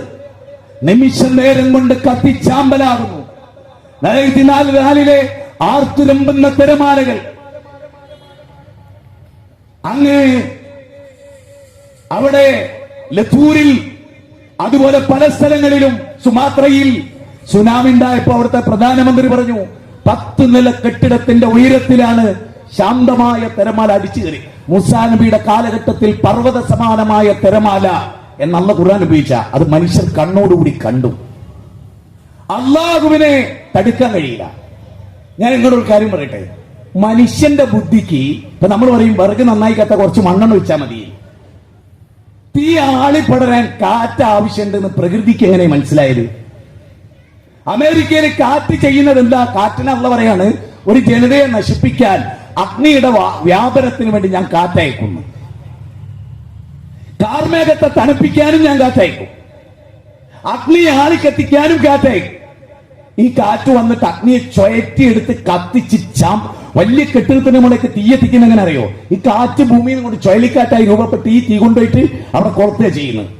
അപ്പൊ മനുഷ്യനെ നിയന്ത്രിക്കാൻ കഴിയില്ല. പടച്ചോനോട് കളിക്കരുത്. ലഹറൽ ഫസാദു ഫിൽ ബർരി വൽ ബഹർ ബിമാ കസബത് അയ്ദിൻ നാസ് വത്തഖു യൗമൻ തുർജഊന ഫീ. എന്താ അഹങ്കാരമായിരുന്നു അവർക്ക്. അമേരിക്കയിൽ ഡൊണാൾഡ് ട്രംപ് ചില ധിക്കാരങ്ങളൊക്കെ പറഞ്ഞിരുന്നു. അതുപോലെ തന്നെ ബൈഡൻ പറഞ്ഞിരുന്നു. അഹങ്കാരത്തിനൊക്കെ അടിയായി ആർത്ത് കരയുകയാണ്. പല വാർത്തകളും നമുക്ക് കിട്ടുന്നില്ല. നമ്മളതിൽ സന്തോഷിക്കുന്നില്ല. കാരണം ലൂത്ത് നബിയുടെ ജനതയെ ശിക്ഷിക്കാൻ പോയപ്പോൾ ഇബ്രാഹിം നബി തർക്കിച്ചിട്ടുണ്ട് മലക്കുകളോട്. വലിയ തെറ്റ് ചെയ്തവരെ കൊല്ലണോ, അവർക്ക് മാപ്പാക്കിക്കൂടെ, അവസരം കൊടുത്തൂടെ എന്ന് ചോദിച്ചു ഇബ്രാഹിം നബി. ആ മനസ്സേ നമുക്കുള്ളൂ. പക്ഷെ പടച്ചോന്റെ ശിക്ഷ അല്ല എന്ന് പറയാൻ നമ്മുടെ അടുത്ത് ഒരു തെളിവില്ല. പക്ഷെ പടച്ചോന്റെ ശിക്ഷ തടുക്കാൻ കഴിയില്ല. അതാണ് 2 ജലപ്രളയം, വയനാട്ടിലെ ഉരുൾപൊട്ടൽ നിയന്ത്രിക്കാൻ കഴിയില്ല. അത് അള്ളാഹു ഇടപെട്ട് കഴിഞ്ഞാൽ മനുഷ്യന്റെ കരങ്ങൾ പ്രവർത്തിച്ചത് കൊണ്ടാണ്. അതിന് സംശയമൊന്നുമില്ല. എല്ലാ സ്ഥലത്തും എത്രയോ മുന്നറിയിപ്പ് പ്രകൃതി സംരക്ഷണക്കാർ അമേരിക്ക. കാരണം കഴിഞ്ഞ വർഷം അതായത് അള്ളാഹു പറയാണ്, ഞാൻ ഇങ്ങനെ നോക്കുവരെ കെട്ടായി സുഹൃത്ത് 16-ാം അധ്യായം 61 പറയാണ്, തെറ്റ് ചെയ്യുമ്പോൾ ഞാൻ ഇങ്ങനെ വിട്ടുകൊടുക്കും, അവർ നന്നാകാൻ അവസരങ്ങളൊക്കെ കൊടുക്കും. അള്ള പറയാൻ ഞാൻ ചില സംഗതികൾ ഒരുക്കൂട്ടി വെക്കും, പിന്നെ ഒരു ഒറ്റ അടി സരസ്. അള്ള പറയുന്ന ഉപയോഗിക്കുന്ന പദം നല്ല ശബ്ദത്തിൽ വരുന്ന കാറ്റുകൊണ്ട് അവരെ നശിപ്പിച്ചു കളയും, കീമേൽ മറച്ചു കളയും. കാറ്റിനെ നിയന്ത്രിക്കാൻ കഴിയില്ല. അവിടെ അള്ളാഹ് ഉപയോഗിച്ച പദം നിങ്ങൾ നോക്കണേ. ഒരു പ്രധാന കാര്യം, വെള്ളം മനുഷ്യജീവൻ ആവശ്യമാണ്. പക്ഷെ ആ വെള്ളം മനുഷ്യന്റെ ജീവൻ എടുക്കും, ലക്ഷങ്ങളുടെ ജീവൻ എടുക്കും. ലക്ഷങ്ങളുടെ ജീവൻ നിലനിർത്തുന്നത് വെള്ളമാണ്. പക്ഷെ മനുഷ്യന്റെ ജീവൻ എടുക്കുന്നതും വെള്ളം. തീ ഇല്ലാതെ ജീവിക്കാൻ പറ്റുമോ? അതുകൊണ്ട് ഞാനൊരു പ്രധാന പോയിന്റ് ഇവിടെ ഇരിക്കുന്നവരൊക്കെ പറയാം. റബ്ബിൽ ഫലക്കില്ലേ, അത് ജീവിതത്തിൽ ഒരു ദിവസം എത്ര തവണ അള്ളാഹ് ചൊല്ലിക്കുന്നുണ്ട്? എല്ലാ നിസ്കാരത്തിന് ശേഷവും പ്രഭാതത്തിലും പ്രദോഷത്തിലും കിടക്കുമ്പോഴും. കാരണം എന്താ? നീ സൃഷ്ടിച്ചവിടെ കെടുതി, അഗ്നി അള്ളാഹ് സൃഷ്ടിച്ച അതിന്റെ കെടുതിയുണ്ട്, അതിന് രക്ഷ തേടി ഡെയിലി എത്രയോ തവണ പ്രാർത്ഥിപ്പിക്കുന്നു. വെള്ളം അത് അതിർവിട്ട് വന്നാൽ അതിന് തടുക്കാൻ കഴിയും? വെള്ളത്തിന് എങ്ങനെ തടുക്കും? 14 നില കെട്ടിടത്തിന്റെ മുകളിൽ കൂടെ വെള്ളം ഒഴുകുമ്പോൾ ആർക്ക് തടുക്കാൻ കഴിയും? മരമൊക്കെ കടപൊഴുകി അതിന്റെ വേരുകളൊക്കെ വെള്ളത്തിൽ പുതിർന്ന് അത് താഴോട്ടൊഴുകുമ്പോൾ ആർക്ക് തടുക്കാൻ പറ്റും? പാറയുടെ അടിയിലെ മണ്ണൊഴുകിപ്പോയാൽ ആ പാറ ഉരുണ്ടു എത്രത്തോളം എന്ന് പറഞ്ഞ ഹദീസിൽ ആയത്തിന്റെ തഫ്സീറിൽ കാണാം. പാറകൾ ചോദിക്കുമത്രേ, പർവ്വതങ്ങൾ ചോദിക്കുമത്രേ, എത്ര വേഗതയിലാണ് ഉരുളേണ്ടത് അള്ളാനോട്, എത്ര ദൂരമാണ് ഞങ്ങൾ പോകേണ്ടത്, ഏത് വീട് നിൽക്കുന്ന ദിക്കിലൂടെയാണ് ഞങ്ങൾ ഒഴുകേണ്ടത്, എത്ര കെട്ടിടത്തെയാണ് ഞങ്ങൾ നശിപ്പിക്കേണ്ടത്, എത്ര ഇൻസാനിനെയാണ് ഞങ്ങൾ കൊല്ലേണ്ടത്. എന്നിട്ട് കല്ല് ചോദിക്കുമത്രേ, എത്ര അളവിൽ എവിടെ ഫുൾ സ്റ്റോപ്പ് ചെയ്യണം, അവിടെ ആരുമില്ലാതെ ഫുൾ സ്റ്റോപ്പ് ചെയ്യും. ഈ തീ അള്ളാനോട് ചോദിക്കുന്ന ഒരു ചോദ്യമുണ്ട്. അമേരിക്കയിലെ തീ അള്ളാനോട് ചോദിക്കുന്ന ഒരു ചോദ്യമുണ്ട്, ഞാൻ എത്ര മേഖലയാണ് കത്തിച്ച് ചാമ്പലാക്കേണ്ടത്, എടുത്തോളമാണ് ഞാൻ പോകേണ്ടത്. അള്ളാഹ് അതിർവരം നിശ്ചയിക്കും. അതിനിടയിൽ നിങ്ങൾ ദുനിയാവിലെ മുഴുവൻ കടൽ കൊണ്ടു കൊട്ടിയാലും അതിന്റെ അപ്പുറത്ത് അത് കത്തിക്കൊണ്ടേയിരിക്കും. മനുഷ്യ തോൽപ്പിക്കാൻ കഴിയില്ല പടച്ചോനെ. ഖുലിഖൽ ഇൻസാനുള്ള ഈഫ, അതോർക്കണം. ഒറ്റ മാർഗമേ നമുക്കൊക്കെ ഉള്ളൂ, അത് ദീനിലേക്ക് മടങ്ങുക എന്നുള്ളതാണ്, അള്ളാഹുവിലേക്ക് മടങ്ങുക എന്നുള്ളതാണ്. പടച്ചോനോട് കളിക്കാൻ ഒരാൾക്കും കഴിയില്ല. ടൈറ്റാനിക് കപ്പല് ദൈവം വിചാരിച്ച മുങ്ങൂല എന്ന് പറഞ്ഞതാ, പിന്നെ കുളുകുളുകുളുകുളുകുളുകുളുന്ന ഇന്ന് വരെ തിരിച്ചെടുത്തിട്ട് പോലുമില്ല. ആ ജാതി വെല്ലുവിളി പടച്ചോനോട് വേണ്ട. പടച്ചോൻ എന്ന് പറയുമ്പോൾ മുസ്ലിങ്ങളെ പടച്ചോനല്ല, ലോകത്തിന്റെ തമ്പുരാൻ. ഹിന്ദുവിനെയും മുസ്ലിമിനെയും ക്രിസ്ത്യാനിയെയും ജൈനനെയും റൊണാൾഡ് ട്രംപിനെയും നരേന്ദ്രമോദിയെയും എല്ലാം സൃഷ്ടിച്ച പടച്ച തമ്പുരാൻ. പിണറായി വിജയനെയും കുഞ്ഞാലിക്കുട്ടിയെയും സൃഷ്ടിച്ച പടച്ച തമ്പുരാൻ. ആ പടച്ച തമ്പുരാനോട് മനുഷ്യരാര് കളിച്ചാലും അവർക്ക് ആ ശിക്ഷ ഉണ്ടാവും. ആ ശിക്ഷയിൽ നിന്ന് മനുഷ്യർ മോചിതരാകണം. ഞാൻ ദീർഘിപ്പിക്കുന്നില്ല, സാമ്പിളിന് ഇത് മതി. ഇൻഷാ അല്ലാഹ് അനേക പരിപാടികൾ നടക്കും. നമ്മുടെ ഫെബ്രുവരി 23 ആകുമ്പോഴേക്ക് ജില്ലയുടെ വിവിധ ഭാഗങ്ങളിൽ അനേക പരിപാടി, അതുപോലെ വീടിന്റെ ചുറ്റുവട്ടത്ത് ഗ്രഹയോഗങ്ങൾ, എല്ലാ ജാതി മതസ്ഥരെയും നിങ്ങൾ അറിയിക്കണം. ഫാമിലി നന്നാകണമെന്ന് ആഗ്രഹിക്കുന്ന നാനാജാതി മതസ്ഥരെയും ഇൻഷാ അല്ലാഹ് തിരുവനന്തപുരം ഫാമിലി കോൺഫറൻസ് നിങ്ങൾ വിളിക്കണം. അവർക്കെല്ലാം ഉൾക്കൊള്ളാൻ പറ്റുന്ന വിധത്തിൽ ഒരു വിഷയം ക്രോഡീകരിച്ചുള്ളവൻ ഇൻഷാ അല്ലാഹ് അന്ന് അവതരിപ്പിക്കും. നിങ്ങളുടെ കൂട്ടുകാരെ, ഹൈന്ദവരെ, ക്രൈസ്തവരെ, കമ്മ്യൂണിസ്റ്റുകാരെ, സംഘപരിവാരങ്ങളെ എല്ലാവരെയും ആ ഫാമിലി കോൺഫറൻസിലേക്ക് നിങ്ങൾ ക്ഷണിക്കുക. വരട്ടെ എല്ലാവരും. അള്ളാഹുവിന്റെ സന്ദേശം മനുഷ്യകുലം മുഴുവൻ കേൾക്കട്ടെ. ഞാൻ യുവാക്കളോട് പറയാണ്, ജീവിതം അർത്ഥപൂർണമാകണം. ഓരോ ദിവസം കഴിയുന്തോറും എന്ത് നേടി, 2024 എന്തൊക്കെ ചെയ്തു, 2025 പറഞ്ഞ് ഇന്ന് ഈ തീയതി 14-ാം തീയതി എത്തി നിൽക്കുമ്പോ 14 പുണ്യകർമ്മം ഒരു ദിവസം ഒന്നെന്ന നിലയിൽ നമുക്ക് ചെയ്യാൻ കഴിഞ്ഞോ? പാവപ്പെട്ടവർക്ക് ഭക്ഷണം കൊടുക്കാൻ കഴിഞ്ഞോ? അലി ഇബ്നു ഹുസൈനെ പോലെ പാവപ്പെട്ടവർ വീട്ടിൽ രാത്രി അവരറിയാതെ ഫോട്ടോ എടുക്കാതെ ഭക്ഷണം എത്തിക്കാൻ കഴിഞ്ഞോ? രോഗികളെ സന്ദർശിക്കാൻ കഴിഞ്ഞോ? ഉമർ ഇബ്നു ഖത്താബിനെ പോലെ വാർദ്ധക്യത്തിലെ സ്ത്രീയെ ഉടുതുണിക്ക് മറുതുണിയില്ലാത്തവർക്ക് വീടുണ്ടാക്കി കൊടുക്കാൻ കഴിഞ്ഞോ? ഭക്ഷണം എത്തിക്കാൻ കഴിഞ്ഞോ? സ്വന്തം ചുമലയെ ചുമക്കാൻ കഴിഞ്ഞോ? അയൽവാസി പട്ടിണി കിടക്കുമ്പോൾ ഭക്ഷണം കൊടുക്കാൻ കഴിഞ്ഞോ? വൃദ്ധസദനത്തിൽ ഉപ്പാനെയും ഉമ്മാനെയും കൊണ്ടാക്കാതെ അവരെ സംരക്ഷിക്കാൻ കഴിഞ്ഞോ? സ്വന്തം സഹോദരങ്ങൾക്കിടയിൽ ഒരു തുണ്ട് ഭൂമിയുടെ പേരിൽ തല്ലുകൂടാതിരുന്നോ? ഉമ്മാനെയും ഉപ്പാനെയും വാർദ്ധക്യത്തിലെത്തിയിട്ട് നല്ല നിലക്ക് സ്നേഹിച്ചവരെ വളർത്തിയോ? ഉമ്മയുടെ സ്ഥാനം വഹിക്കുന്നവരെ മനസ്സുകൊണ്ട് സ്നേഹിക്കാൻ നമുക്ക് കഴിഞ്ഞോ? ഉമ്മാന്റെ വിയോഗത്തിന് ശേഷം ഉമ്മാനെ ഓർത്ത് കരയാൻ നമുക്ക് സാധിച്ചോ? ഉമ്മാന്റെ കബറിടത്തിൽ ചെന്ന് ഉമ്മാക്ക് വേണ്ടി ദുആ ചെയ്യാൻ കഴിഞ്ഞോ? ജീവിച്ചിരിക്കുന്ന ബാപ്പയെ കൊണ്ട് പൊരുത്തപ്പിടിക്കാൻ കഴിഞ്ഞോ? ബാപ്പയെ വളരെ മോശമായി അഭിസംബോധന ചെയ്തപ്പോ ആ വാപ്പയോട് മാപ്പ് ചോദിച്ചോ? സ്വന്തം ഇക്കാക്കാന്റെ സ്വത്ത് കവർന്നെടുത്ത് അതിര് കെട്ടിയപ്പോ മസിൽ പവർ ഉണ്ട് എന്നതിന്റെ പേരിൽ മെലിഞ്ഞുണങ്ങിയ ക്യാൻസർ ബാധിച്ച ഇക്കാക്കാന്റെ സ്വത്ത് ഒരു മരം വെച്ച് വളച്ചു കെട്ടിയപ്പോ പടച്ചോനോട് ചോദിച്ചോ? കള്ളുകുടിച്ചും കഞ്ചാവടിച്ചും യൗവനം ഓപിച്ചു പോയതിന് പടച്ചവനിലേക്ക് ഖേദിച്ചു മടങ്ങിയോ? മുനീബിന ഇലൈഹി. അപ്പൊ അല്ലാഹു പറഞ്ഞു, അങ്ങനെ നിങ്ങൾ മടങ്ങിയാൽ ഫൗലായിക യുബദ്ദിലുല്ലാഹു സയ്യിആതിഹിം ഹസനാത്ത്. നോക്കൂ, നരകം കല്ലാ ഇന്നഹാ ലമാ നസാഅതൻ ലിശ്ശവാ. നരകം അങ്ങനെയല്ല, തലയോട്ട് ഉരിച്ചു കളയുന്ന തീജ്വാലയാണ്.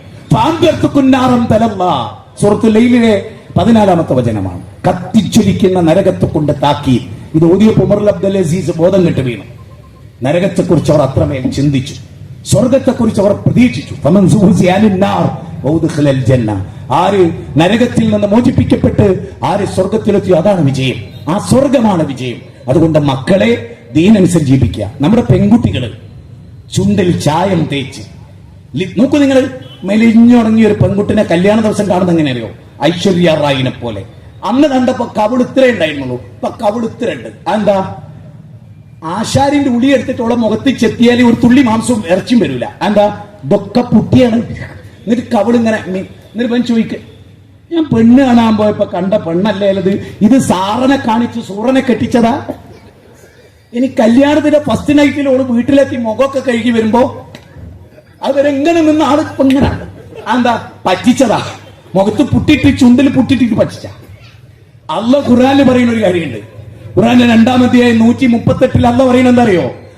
പെണ്ണിനോട് പറയാ, ശരിക്കും ഖുർആനാ പറയുന്നത്, അന്റെ ചുണ്ടിന് ഞാൻ തേച്ചൊരു ചായല്ലേ, അതാണ് ഏറ്റവും ബെറ്റർ എന്ന്.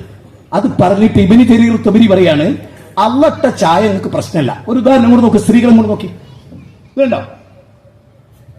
എന്റെ മാവ് കൊണ്ട് എന്റെ ചുണ്ടിന് എനിക്കൊരു പ്രശ്നവും വരില്ല. നേരെ മറിച്ച് ലിഫ്റ്റ് കിട്ടൊരു പെണ്ണ് ചുണ്ടില് ഇങ്ങനെ ആക്കിയാലോ?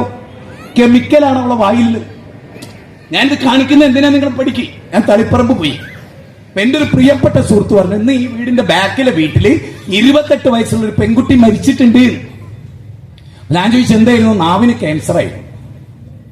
രാത്രി പ്രസംഗം കഴിഞ്ഞ്, ഇതുപോലെ പ്രസംഗം കഴിഞ്ഞ് ഭക്ഷണം കഴിക്കാൻ അവനെ വീട്ടിൽ ചെന്നിരുന്നോ പറഞ്ഞു, ബാലുശ്ശേരി കുറച്ച് ദുഃഖമുള്ള കാര്യമാണ്. ഈ കുട്ടി എങ്ങനെയാ മരിച്ചെന്നുള്ളതിന്റെ റിപ്പോർട്ട് വന്നിട്ടുണ്ട്. ഇവള് ചുണ്ടിന് നിരന്തരമായി ചെറുപ്പത്തിലെ ചായം തേക്കുന്ന കുട്ടിയാണ്. ആ ചായം തേച്ച കെമിക്കൽ എത്തിയിട്ടാണ് ക്യാൻസർ ബാധിച്ചത്. നേരെ മറിച്ച് അല്ലാഹു ഖുർആനിൽ പറയുന്നത് സൂറത്ത് ബഖറയിലെ, ഞാനിട്ട ചായം കൊണ്ട് അതിൽ നിങ്ങൾ എന്ത് ചെയ്താലും നിങ്ങൾക്ക് ഒരു കുഴപ്പമില്ല. ഞാൻ തരാത്ത ചായം സ്കിന്നിലൊക്കെ തേക്കുമ്പോൾ നിങ്ങളുടെ ശരീരത്തിൽ എത്തുന്നത് മാരക വിഷമാണ്. നിങ്ങൾ നോക്ക്, ഞാൻ ഒരു കാര്യം പറയാം. ഈ തിരുവനന്തപുരത്തെ ഒരു മണ്ഡലത്തിലെ സ്ത്രീ ചുണ്ട് തേക്കുന്ന ചായം മാത്രം ഉണ്ടെങ്കിൽ തിരുവനന്തപുരം ജില്ലയിലെ എല്ലാരെയും കൊട്ടാര സമാനമായ വീടുണ്ടാക്കാം. ഞാനിത് വെറുതെ പറയല്ല, ശരിക്കും പരിശോധിച്ചോ. ഞാൻ റിപ്പോർട്ട് പറയാം. ലോകത്ത് ഏറ്റവും കൂടുതൽ പൈസ മുടക്കുന്നത് ആയുധം വാങ്ങാനാണ്. രണ്ടാമത്തത് ലോകത്ത് ഏറ്റവും കൂടുതൽ ലിഫ്റ്റ് ഇടാനാണ് ഏറ്റവും കൂടുതൽ പൈസ മുടക്കുന്നതെന്നാ. സ്ത്രീകളുടെ കവിട് വൃത്തിയാക്കാൻ. ഞങ്ങളെപ്പോലെ സൗന്ദര്യം നിങ്ങൾക്കില്ല പെണ്ണുങ്ങൾക്ക്. നിങ്ങൾക്ക് കൃത്രിമമായിട്ട് ഉണ്ടാക്കണം. തല്ലരുത് കേട്ടോ. നിങ്ങൾക്ക് തോന്നുകയാണ് എന്ത്? ആണിന് ചുണ്ട്, നിങ്ങൾ കണ്ടിട്ടുണ്ടോ? ആണിനെ ചുണ്ടിന് താഴെ തേച്ച് മാധവി എന്നറിഞ്ഞ് നടക്കുന്നത്. ഞാനിത് ഇങ്ങനെ കാണുന്നത് മനസ്സിലാവണം നിങ്ങൾക്ക്. ഞങ്ങൾ ആരെങ്കിലും ഇന്ന് വരെ ഞങ്ങളുടെ ഭാര്യയ്ക്ക് ഞങ്ങളുടെ ചുണ്ടിൽ ഒരു ഉമ്മ തരാൻ ഒരു മണി, നിങ്ങളതോ പോയി കെജി വാ ഹാമുക്കെ അന്റെ ക്യാൻസർ എനിക്ക് ബാധിക്കുന്നു. ഇങ്ങനെ ഒരു ഗതികേട് നിങ്ങൾക്കല്ലാണ്ട് വേറെ ആയിക്കൊണ്ടോ? നിങ്ങൾക്ക് മാത്രമാണല്ലോ സൗന്ദര്യം കുറഞ്ഞു എന്ന് തോന്നി. ഞങ്ങൾക്ക് അത് തോന്നിയില്ലല്ലോ. ഞങ്ങൾക്ക് പടച്ചോൻ തന്ന കയ്യമതി ഒരു പൗഡർ പോലും ഞങ്ങൾ ആരും ഇടുന്നില്ല. നിങ്ങൾക്ക് തോന്നില്ല ഇതൊക്കെ പറഞ്ഞത് ശരിയാണ്? പക്ഷെ പറയുമ്പോൾ കുറച്ച് സ്ട്രോങ് ആയിട്ട് പറയുന്നുണ്ട്. അതിനടുത്ത് സ്ട്രോങ് ആയിട്ട് തെറ്റ് ചെയ്യുമ്പോൾ സ്ട്രോങ് ആയിട്ട് പറയും അല്ലേ? ചെറിയ തെറ്റ് ചെയ്യുമ്പോൾ ചെറുതായിട്ട് പറയും. ഇത് വലിയ തെറ്റാ. അതുകൊണ്ട് ഒരൊറ്റ മകളുടെ ചുണ്ടും, ഏത് മക്കൾ ചുണ്ടിൽ 7 എല്ലാ പെണ്ണുങ്ങളുടെ കയ്യിലും ഒരു പെട്ടി കണ്ടിട്ടുണ്ട് നിങ്ങൾ? ഫസ്റ്റ് എയ്ഡ് ബോക്സ് പോലെ പെട്ടി, അത് നിറയെ കുപ്പിയാ. എന്ത് കുപ്പി? വെറും കുപ്പിയല്ല. എന്നിട്ടേ കണ്ണ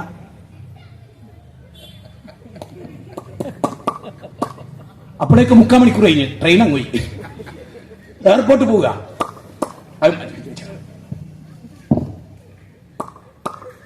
നല്ല കാളന്ന് തെളിക്കുക.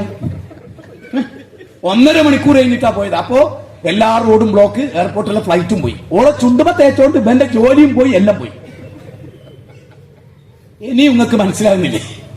അപ്പൊ ഞാനായിരിക്കും നാണം കെടുക. അതുകൊണ്ട് ഉറുപ്പും മാനമുള്ള ഒരു പെണ്ണും അത് തേക്കൻ. എന്നിട്ട് ആണിനോട് പറയണം കേട്ടോ, എന്റെ ചുണ്ട് കറുത്തതാണ്, എന്റെ കവിള് കറുത്താണ്, എന്റെ മനസ്സ് ശുദ്ധാണ്, എനിക്ക് എന്നെ വേണോ? തിരിച്ചിങ്ങനെ പറയുന്നത്, എന്റെ ചുണ്ട് വെളുത്തതാണ്, ചോത്തതാണ്, കവിള് നല്ല ഉസാറാണ്, കൽബ് കുപ്പത്തൊട്ടിയാണ്. എല്ലാരും നോക്കണ ഔട്ട് നന്നാകാനാ, ഇന്ന് നന്നാകാനോ ആരും ശ്രമിച്ചില്ല. അലാ ഫഇന്ന ഫിൽ ജസദി മുദ്അ ഇദാ സ്വലഹത് സ്വലഹൽ ജസദു കുല്ലു വഇദാ ഫസദത് ഫസദൽ ജസദു കുല്ലു അലാ വഹിയൽ ഖൽബ്. അറിയുക, ശരീരത്തിൽ മാംസമുണ്ട്, അത് നന്നായ ശരീരം നന്നായി. നമ്മുടെ വീടൊക്കെ നല്ല ഉഷാറില് പെയിന്റ് ചെയ്ത് നല്ല ടൈലൊക്കെ ഇട്ട് ഉസാറ്. മനസ്സോ മുനിസിപ്പാലിറ്റി കക്കൂസ്. അസൂയ, വെറുപ്പ്, കെടുമ്പ്, വിദ്വേഷം, ഉമ്മാന്റെ സ്വത്ത് തട്ടിയെടുക്കല്, മറ്റോളോട് ദേഷ്യം പിടിക്കല്, ഓളെ നൈറ്റിക്ക് ഒരു കുറ്റം പറയല്, ഓളിട്ട പർദ്ദക്ക് ഒരു കുറ്റം, ഇതെന്തിനാ അങ്ങനെ മറച്ചു ചാക്കിൽ കെട്ടിയ പോലെ പർദ്ദട്ട് എന്നൊക്കെ. ആ തുണി ഉരിഞ്ഞിട്ട് കുറെ നടക്കുന്നുണ്ട്, അതിന് യാതൊരു വെറുപ്പില്ല. അവസാനിപ്പിക്കുകയാണ്. അല്ലാഹു ഒരു മരണത്തെക്കുറിച്ച് അല്ലാഹു യതവഫൽ അൻഫുസ ഹീന മൗതിഹാ വല്ലതീ ലം തുമൂത് ഫീ മനാമിഹാ. ഞാൻ കഴിഞ്ഞ ദിവസം ഒരാളെ മയ്യത്ത് കവറിൽ കൂടെ ചോദിച്ചാൽ വലിയൊരു കോടീശ്വരന്റെ എല്ലാ സ്വത്തും ബാക്കിയാക്കി അല്ലേ? അൽ മൗതു ബാബുൻ വകുല്ലു നാസി ദാഖിലുഹു അല്ലേ? തൊട്ടടുത്ത കടയിൽ നെയ്തു വന്നുവോ നിന്നെ പൊതിയാനായിടിച്ചിടും വെള്ളത്തുണി. ആ പാട്ട് കേൾക്കുമ്പോൾ സത്യമായിട്ടും എന്റെ ഒരു സുഹൃത്തുണ്ടായിരുന്നു ബഹ്റൈനിൽ, അപാരമായ ഒരു പാട്ടുകാരൻ. ഈ വരികൾ ഞങ്ങൾ കൂടെ കാറിൽ പരിപാടിക്ക് പോകുമ്പോൾ അവനെ മുന്നിലിരുത്തി ഈ പാട്ട് ഇങ്ങനെ പഠിപ്പിച്ചുകൊണ്ടിരിക്കും. കൊല്ലം ജില്ലക്കാരനായിരുന്നു. അടുത്ത വരി എന്താ അറിയോ? വല്ലാത്തൊരു വരി എന്താണ് അതിൽ പറയുന്നത്? എന്താ? വിളിക്കുന്ന പേരു മാറിപ്പോകുമേ, ഉടൻ മയ്യത്തെന്ന നാമമായി തീരുമേ. വിളിക്കുന്ന പേരൊക്കെ മാറിപ്പോവും. ഉപ്പ എന്ന പേരും മക്കൾ മാറ്റുമേ. ഉപ്പ എന്നുള്ള വിളിയൊക്കെ അവസാനിക്കും. ആ 6 അടി മണ്ണിലെ പള്ളിക്കാട്ടിൽ ഒറ്റക്കായിരിക്കും. നോക്കൂ, കാർപോർച്ചില് കോടിക്കണക്കിന് റുപ്യന്റെ ഫെറാറി ഉണ്ട്, കോടിക്കണക്കിന് റുപ്യന്റെ വീടുണ്ട്, ഒരുപാട് സ്വത്തുക്കളുടെ ആധാരമുണ്ട്, ടൗണിലൊക്കെ ഒരുപാട് കെട്ടിടങ്ങളുണ്ട്. പക്ഷേ 6 അടി മണ്ണിലേക്ക് കിടക്കൂ. രാജാവായ നിങ്ങൾ നോക്ക്, ലോസ് ഏഞ്ചലൻസിൽ നോക്ക്, പാവപ്പെട്ടവനും പാമരനും കോടീശ്വരനും എല്ലാം ഉണ്ട്. എല്ലാരും കത്തിക്കരിഞ്ഞു കിടക്കുന്ന കുറെ കബന്ധങ്ങൾ. അരുത്, പാപക്കറകൾ ചെയ്യരുത്. മോചനം ആവശ്യമുണ്ട്. ലോകത്ത് കുഴപ്പങ്ങൾ വരുമ്പോൾ നിങ്ങൾ അത് നോക്കിക്കരുത്. തിന്മകൾക്കെതിരെ നിങ്ങൾ ശ്രദ്ധിക്കണം. അന്നബി സഈദ് അൽ ഖുദ്രി റളിയല്ലാഹു അൻഹു സമീഅ റസൂലുള്ളാഹി സ്വല്ലല്ലാഹു അലൈഹി വസല്ലം യഖൂൽ മൻ റഅ മിൻകും മുൻകറൻ ഫലിയുഗയ്യിർഹു ബിയദിഹി ഫഇൻ ലം യസ്തതി ഫബിലിസാനി ഫഇൻ ലം യസ്തതി ഫബിഖൽബി വദാലിക അളഫുൽ ഈമാൻ. ഒരു തെറ്റ് കണ്ടാൽ കൈകൊണ്ട് തടുക്കാൻ പറ്റുന്നവർ തടുക്കണം, നാവ് കൊണ്ട് ഉപദേശിക്കുന്നവർ ഉപദേശിക്കണം. അതുകൊണ്ട് വിസ്ഡം ഇസ്ലാമിക് ഓർഗനൈസേഷൻ ജനങ്ങളുടെ മൊത്തത്തിലുള്ള മോചനത്തെ ലക്ഷ്യം വെച്ചുകൊണ്ട് ഫെബ്രുവരി 23 ഐതിഹാസികമായ ഫാമിലി കോൺഫറൻസ് 84 അതിൽ കൂടുതലോ പഞ്ചായത്തുള്ള ഈ എറണാകുളം ചരിക്കണം. ഹൈന്ദവർക്കിടയിൽ, ക്രൈസ്തവർക്കിടയിൽ, ഇവിടുത്തെ മന്ത്രിമാർക്കിടയിൽ നമ്മുടെ ലഘുലേഖകൾ വിതരണം ചെയ്യണം. നമ്മുടെ ഫാമിലി കോൺഫറൻസിലേക്ക് ക്ഷണിച്ചുകൊണ്ട് എല്ലാ കടകളിലും കയറിയിറങ്ങണം. യുവാക്കളെ, നിങ്ങൾ അതിന്റെ ബാധ്യത ഏറ്റെടുക്കണം. ഒരു 20 വീട് 30 വീടിനെ ഒരുമിച്ച് വിളിച്ചു ചേർത്ത് ഏതെങ്കിലും ഒരു പ്രവർത്തകന്റെ വീട്ടിൽ ഗ്രഹയോഗങ്ങൾക്ക് സംഘടിപ്പിക്കണം. പണ്ഡിതന്മാരെ 2-3 ദിവസം അവിടെ കൊണ്ടുവന്ന് താമസിപ്പിച്ച് നമ്മൾ ഈ പ്രവൃത്തി ചെയ്യണം. ഇൻഷാ അല്ലാഹ് നാളെ നമ്മുടെ ഐതിഹാസികമായ ഒരു മീറ്റിംഗ്, ഈ സമ്മേളനത്തിന്റെ മഹാവിജയത്തിന് വേണ്ടി നമ്മൾ വിളിച്ചു ചേർത്തിട്ടുണ്ട്. എല്ലാവരും കൃത്യം 2 മണിക്ക് എത്താൻ ശ്രമിക്കണം. നമുക്കതിനെയൊക്കെ ജോറാക്കണം. നമുക്ക് ഈ സമൂഹത്തിന്റെ നന്മകൾക്ക് വേണ്ടി പ്രയത്നിക്കണം. മുഅദ്ദിബഹും ഔ മുഹലികഹും ഔ മുഅദ്ദിബഹും അദാബൻ ശദീദ. അല്ലാഹ് കഠിനമായി ശിക്ഷിക്കാൻ വിചാരിച്ചവരെ നിങ്ങൾ എന്തിനാ നന്നാക്കാൻ ഇറങ്ങുന്നത് എന്ന് ചോദിച്ചിരുന്നു പൂർവികർ. കാലു മഅദറതൻ ഇലാ റബ്ബിക്കും, ഞങ്ങൾക്ക് പടച്ചോനോട് പറയണം, ഞങ്ങൾ പറഞ്ഞിരുന്നു, ഞങ്ങൾ ഈ തിന്മയ്ക്ക് കൂട്ടു നിന്നിട്ടില്ല, ഞങ്ങൾ അതിനെ എതിർത്തിരുന്നു, ഞങ്ങൾ ആ തിന്മയിൽ നിന്ന് വിട്ടു നിന്നിരുന്നു. പടച്ചോൻ ചിലപ്പോൾ ഞങ്ങളുടെ പ്രസംഗം കൊണ്ട് അവരെ നന്നായാലോ. അതുകൊണ്ട് ഇവിടുത്തെ യുവതീ യുവാക്കളോടെല്ലാം പ്രേമം, കഞ്ചാവ്, മയക്കുമരുന്ന്, ഇപ്പറഞ്ഞ അനാവശ്യമായ സൗന്ദര്യവർത്തുക്കൾ വസ്തുക്കൾ ഉപയോഗിക്കൽ, ആളുകളെ ആകർഷിക്കൽ, പുരുഷനെ ആകർഷിക്കൽ, ഇതൊക്കെ കേരളം കാക്കട്ടെ. എല്ലാവിധ തിന്മകളിൽ നിന്നും അള്ളാഹു നമ്മയൊക്കെ കാത്തുരക്ഷിക്കുമാറാകട്ടെ. നാളെ മഹ്ശറിൽ എരിപൊരു കൊള്ളുന്ന വെയിലത്ത് അർശിന്റെ തണം നൽകി അള്ളാഹു നമ്മെ അനുഗ്രഹിക്കുമാറാകട്ടെ. നമ്മുടെ സമ്മേളനത്തിലേക്ക് എല്ലാവരെയും ക്ഷണിക്കുന്നു. എല്ലാ നന്മകളും നേരുന്നു. റബ്ബ് എല്ലാവർക്കും ആഫിയത്ത് നൽകട്ടെ. അമേരിക്കയിൽ ഭീതിയോടുകൂടി കഴിയുന്ന സാധാരണക്കാരും കുറ്റം ചെയ്യാത്തവരൊക്കെ മനുഷ്യരുണ്ട്. അവർക്ക് വേണ്ടിയൊക്കെ ദുആ ചെയ്യേണ്ടത് നമ്മുടെ ബാധ്യതയാണ്. നമുക്ക് ആരോടും ശത്രുതയില്ല. പടച്ചോന്റെ ശിക്ഷ പേടിക്കണം എന്നത് മറ്റൊരു കാര്യമാണ്. അല്ലാഹു നമ്മയൊക്കെ കാത്തുരക്ഷിക്കുമാറാകട്ടെ. റബ്ബനാ തഖബ്ബൽ മിന്നാ ഇന്നക അൻത സമീഉൽ അലീം വതുബ് അലൈനാ ഇന്നക അൻത തവ്വാബുർ റഹീം. റബ്ബനാ ഇഗ്ഫിർ ലനാ വലിഇഖ്വാനിനാ الذين سبقونا بالإيمان ولا تجعل في قلوبنا غلا للذين آمنوا ربنا إنك رؤوف رحيم. ربنا آتنا في الدنيا حسنة وفي الآخرة حسنة وقنا عذاب النار. وصلى الله وسلم على نبينا محمد وآله وصحبه أجمعين والحمد لله رب العالمين. السلام عليكم ورحمة الله وبركاته. അസ്സലാമു അലൈക്കും വറഹ്മത്തുള്ളാഹി.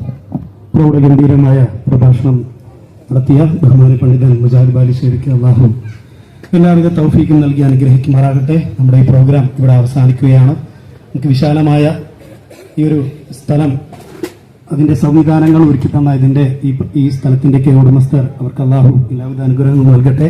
നമ്മുടെ ഈ പ്രോഗ്രാമിന്റെ ഉദ്ഘാടന സെഷനുമായി ബന്ധപ്പെട്ട മണ്ഡലം ജില്ലാ ഭാരവാഹികൾ, അവർക്കൊക്കെ പ്രത്യേകം നന്ദി അറിയിക്കുന്നു. അതോടൊപ്പം ഈ പ്രോഗ്രാമിലേക്ക് പങ്കെടുത്ത ഈ പ്രദേശത്തെ മുഴുവൻ ആളുകൾക്കും നന്ദി പറഞ്ഞുകൊണ്ട് പ്രാർത്ഥനയോടുകൂടി ഈ പ്രോഗ്രാം അവസാനിച്ചിട്ട് അറിയിക്കുകയാണ്. പ്രാർത്ഥനയോടുകൂടി പിരിയാം. സുബ്ഹാനക അല്ലാഹുമ്മ വബിഹംദിക അശ്ഹദു അൻ ലാ ഇലാഹ ഇല്ല അൻത അസ്തഗ്ഫിറുക വ അത്തൂബു ഇലൈക്.